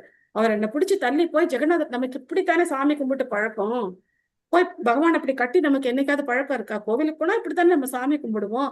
அவர் என்னை பிடிச்சு தள்ளுறாரு, போய் ஜெகநாதரை கட்டிக்கோ கட்டிக்கோ அப்படின்னு. இப்ப ஜெகநாதரை அப்படி கட்டிக்கும் போது எனக்கு தோணுச்சு, இந்த க்ஷணம் நமக்கு உயிர் போயிட்டா நல்லா இருக்கும், நமக்கு இன்னொரு பிறவி எல்லாம் வேண்டாம், இதுவே ரொம்ப ஆனந்தமா இருக்கு, அவரை கட்டிக்கிட்டதே ரொம்ப ஆனந்தமா இருக்கு. சோ அதனாலேயே எனக்கு மத்தவங்களை எல்லாம் ரொம்ப பிடிக்கும். இவ்வளோ பண்ணி நான் கிருஷ்ண பக்தி வரத்துக்கு பகவான் எனக்கு இவ்வளவு பண்ண வேண்டியிருக்கு. ஆனா சில பேர்லாம் சொன்ன உடனே ஜெபம் பண்ண ஆரம்பிச்சிருவாங்க. நினைச்சு பாருங்க, அவங்க எல்லாம் எவ்வளவு கிரேட்னு. நீங்க எல்லாம் எவ்வளவு great. Just 18 days course Bhagavad Gita படிச்சீங்க, சாண்ட் பண்ண ஆரம்பிச்சிட்டீங்க. இவ்வளோ பண்ணி ஒண்ணு மாயாப்பூர் கொண்டு போய் காட்டி, ராதா மாதவரை காட்டி, குரு மகாராஜ் காட்டி, ஜெகநாதரை கட்டிக்கிட்டு, அப்பவும் இந்த ஜடம் ஹரே கிருஷ்ணா சொல்லல அப்படின்னா அப்ப பகவான் என்ன பண்ணுவார்ல. அதனால எனக்கு ஒரு நம்பிக்கை என்னன்னா, நானே மாறும்போது எல்லாரும் மாறிடுவாங்க அப்படின்னு எனக்கு ஒரு நம்பிக்கை. சோ நிறைய ஸ்டோரி படிக்கிறோம்ல, அது எதுவுமே வந்து அதாவது என்ன சொல்றது, நம்ம வேத சாஸ்திரங்கள்ல சொல்லியிருக்கிற எதுவுமே கற்பனை கிடையாது. ஒரு வால்மீகி வந்து எப்படி ஒரு ஒரு ரத்னாகர் எப்படி வந்து எப்படி மாறினார், இந்த மாதிரி எல்லாம் நம்ம பாக்குறோம் இல்லையா?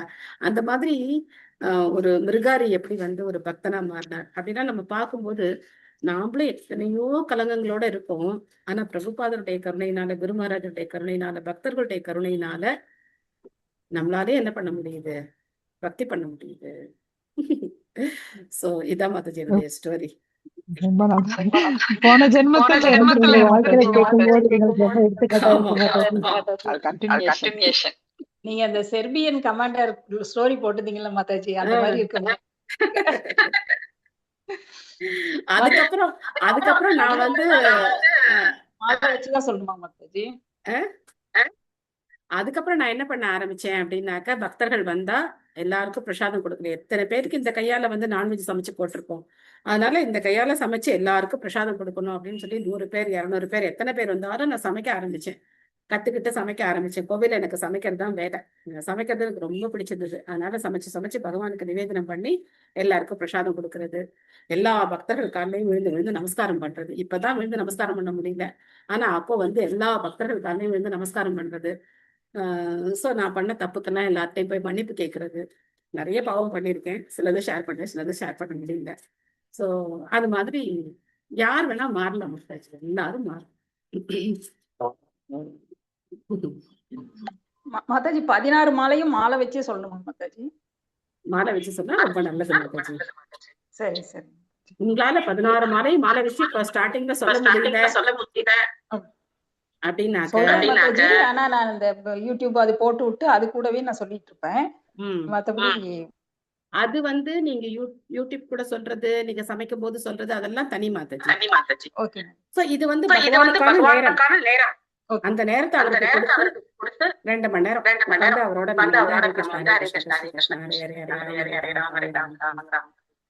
அதுக்கப்புறம் நீங்க ஃபுல்லா என்ன பண்ணுங்க சொல்லிட்டே இருக்கு. சரி. ஹரே கிருஷ்ணா. ஹரே கிருஷ்ணா மாதாஜி.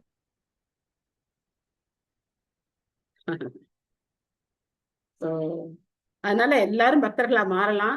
எல்லாரும் பிரச்சாரம் பண்ணணும். பிரச்சாரம் பண்ணாதான் என்ன மாதிரி இருக்கிறவங்களும் கிருஷ்ண பக்தியை ஏத்துக்க முடியும்.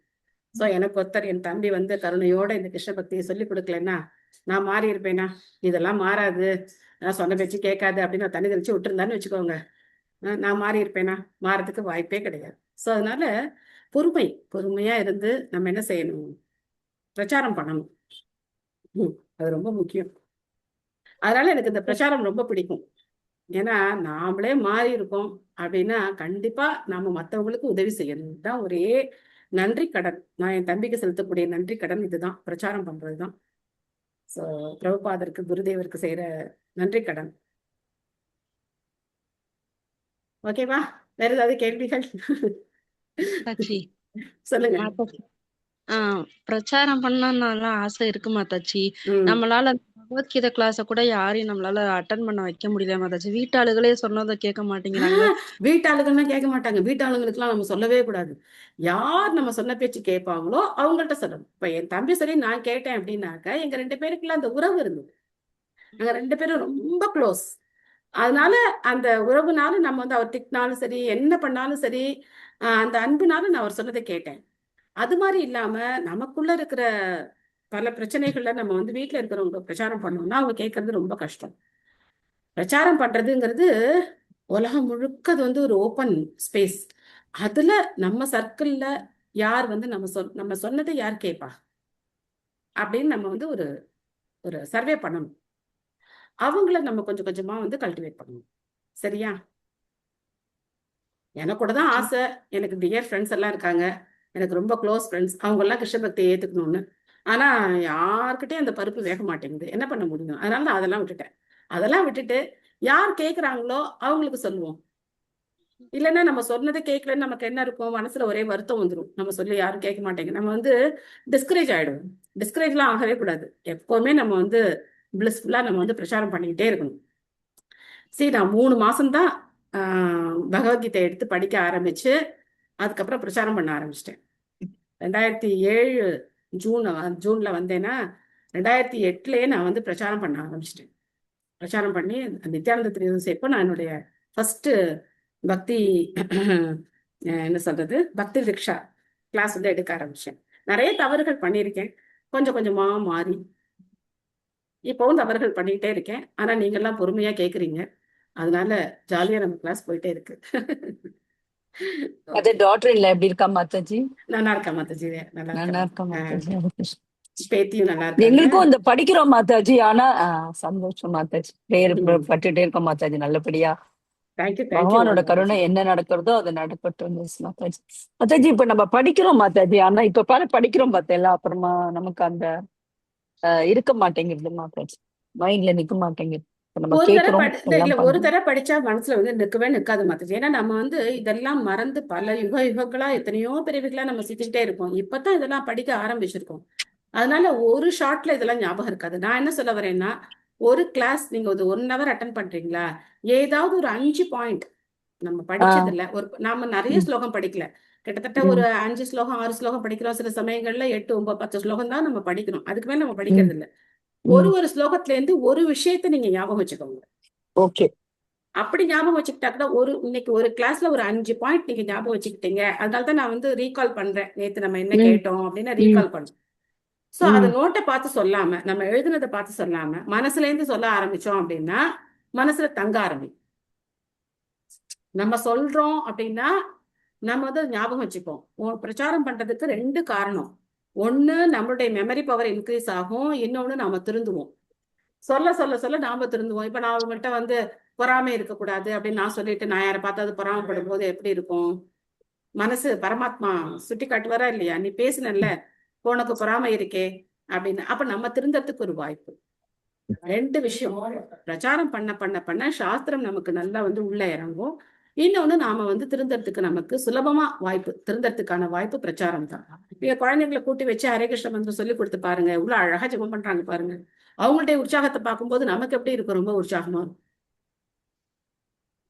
சோ பிரச்சாரத்துல நிறைய நன்மைகள் இருக்கு மாதாஜி. 4 பேருக்கு வேணா நீங்க கூப்பிட்டு வச்சு வீட்டுல வச்சு நீங்க வந்து பிரச்சாரம் பண்ணி பாருங்க. நிறைய வழிகள் இருக்கு. வீட்டு வாசல்ல நீங்க வந்து ஒரு ஃபிளக்ஸ் வைக்கலாம், இந்த மாதிரி பகவத்கீதா சொல்லி தரோம் அப்படின்னு வைக்கலாம். இல்லைன்னா வந்து யோகா அப்படின்னு சொல்லி பேர் வைக்கலாம். இல்ல ஜபா மெடிடேஷன், ஏதாவது ஒரு அட்ராக்ஷனான ஒரு ஏதாவது ஒரு வழியில நீங்க வந்து பிரச்சாரத்தை நீங்க ஆரம்பிக்கலாம். எந்த ஏஜ் குரூப்பு கூட நீங்க ஆரம்பிக்கலாம். அந்த மாதிரி பண்ணும்போது லேடிஸ்க்கு பண்ணணும்னு ஆசைப்பட்டீங்கன்னா லேடிஸ் அந்த மாதிரி ஆரம்பிக்கலாம்.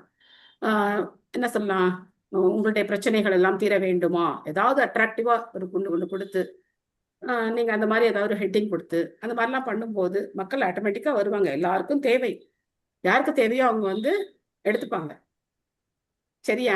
முரளிசாமி பிரபு கூட சொல்லுவார், ஏகாதசி அன்னைக்கு ஆத்துல யாரும் ஒத்துக்க மாட்டா. அப்ப என்ன சொல்லுவாருன்னா, எனக்கு வயிற்று வலிக்கிறது, எனக்கு வேண்டாம். அந்த மாதிரி பொய் சொல்றது வந்து பக்தி கோசமும் பொய் சொல்றது வந்து தப்பு கிடையாது அப்படின்னு சொல்லுவார் Mataji. Okay Mataji. Thank you Hare Krishna Mataji. Hare Hare Krishna. Krishna Mataji. Hare Krishna. Mataji, Bhagavad Gita class எடுக்கிறேன்னு சொன்னீங்களே, இப்ப பண்ண முடியுமா மாதாஜி? நான் மாயப்பூர் வந்துட்டு சொல்றேனே மாதாஜி, இப்ப இருக்கிற சூழ்நிலை ரொம்ப டைட்டா இருக்கு. Okay okay Mataji. அதனால உங்களால எப்ப முடியுமோ ஓகே ஓகே பாருங்க கண்டிப்பா மாதாஜி. கண்டிப்பா கண்டிப்பா கண்டிப்பா நிஜமாவே ரொம்ப யூஸ்ஃபுல்லா இருக்கு மாதாஜி எங்களுக்கு. கண்டிப்பா கண்டிப்பா மாதாஜி, கண்டிப்பா தேங்க்யூ பண்ணலாம். மாதாஜி. தேங்க்யூ மாதாஜி. ஹரே கிருஷ்ணா. ஹரே கிருஷ்ணா. ஓகே. மாதாஜி ஹரே கிருஷ்ணா மாதாஜி. சொல்லுங்க பணிவா மாதாஜி. நமஸ்காரம் மாதாஜி. நமஸ்காரங்கள் மாதாஜி. மாதாஜி ஹேமலதா மாதாஜி. கிளாஸ் எடுக்கும்போதே நீங்களாம் சட்டுன்னு பகவத்கீதையில ஏதாவது ஒரு அத்தியாயத்துல இருந்து ஏதாவது ஒரு ஸ்லோகத்தை டக்குன்னு மெமரிஸா ஞாபகமா சொல்லி அது நீங்க உதாரணம் சொல்றீங்க பாத்தீங்களா, அப்பெல்லாம் எனக்கு ரொம்ப ஆச்சரியமா இருக்கு மாதாஜி. சேம் மாதாஜி. ஆமா சேம். ஒரு ஸ்லோகம் நானும் நாங்க மனப்பாடம் பண்றதுக்கே அப்படி நாக்கு தள்ளுது மாதாஜி. மனப்பாடம் பண்ண முடியல.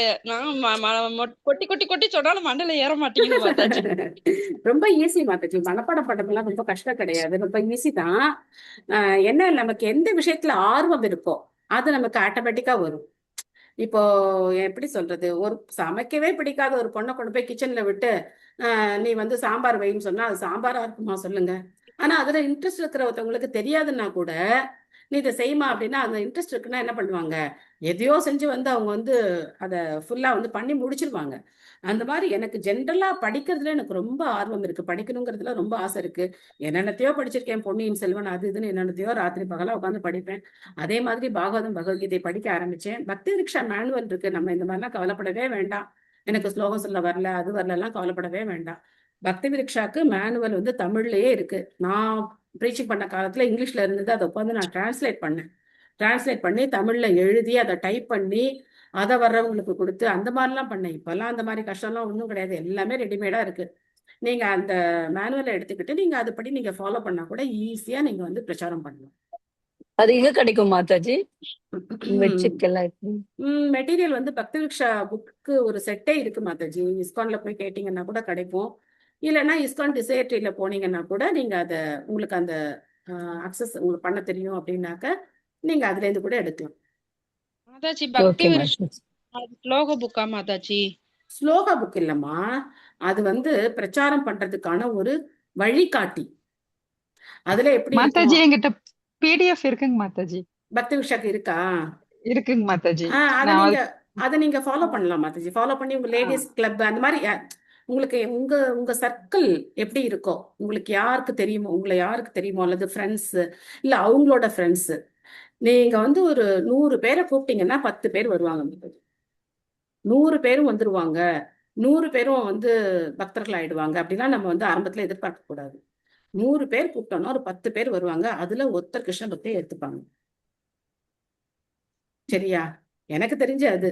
ஆனா இப்போ பலபத்ர பிரபு பண்றதெல்லாம் ஆச்சரியமா இருக்கு. அவங்க வந்து இவ்வளவு பெரிய ஒரு குரூப்பை வந்து ஃபார்ம் பண்றாங்க, இத்தனை பேருக்கு அவங்க வந்து கல்டிவேட் பண்றாங்க. மேபி ஒவ்வொருத்தரோட ஸ்ட்ரென்த் இருக்கு.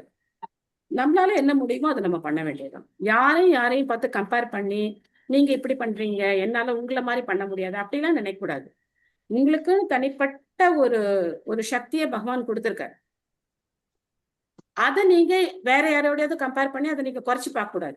உங்களுக்குன்னு ஒரு ஒரு திறமையை ஒவ்வொரு ஆத்மாவுக்கும் ஒரு திறமையை பகவான் கொடுத்திருக்காரு. அந்த திறமையை நம்ம பகவானுடைய சேவையில ஈடுபடுத்தணும். நான் இப்போ அவரை பார்த்து என்னால இந்த மாதிரி 18 days கோர்ஸ் பண்ணி என்னால இந்த மாதிரி இவ்வளவு பேரை கல்டிவேட் பண்ண முடியலன்னு வருத்தப்படுறதுல அர்த்தம் இருக்கா? அர்த்தம் கிடையாது. எனக்கு என்ன வருமோ நான் அதை பண்ணிட்டு நான் சந்தோஷமா இருக்க வேண்டியது. சான்ஸ் கிடைச்சதா அதையும் நம்ம பண்ணலாம். நமக்கு என்ன பகவான் என்ன வாய்ப்பு கொடுக்குறாரோ அந்த வாய்ப்பை நம்ம பயன்படுத்திட்டு பிரச்சாரம் பண்ண வேண்டும். அதனால தயவு செய்து யார் கூடயும் உங்களை கம்பேர் பண்ணிக்காதீங்க. நான் அவங்க மாதிரி இல்லை இவங்க மாதிரி இல்லைன்னா கம்பேரே பண்ணிக்காதீங்க. ஒவ்வொருத்தரும் இண்டிவிஜுவலுக்கு பகவான் இண்டிவிஜுவலா ஒரு சக்தி கொடுத்திருக்காரு. அதை நம்ம அவருடைய சேவையில ஈடுபடுத்தணும். சரியா? சாட்டிஸ்ஃபைடா நீங்க?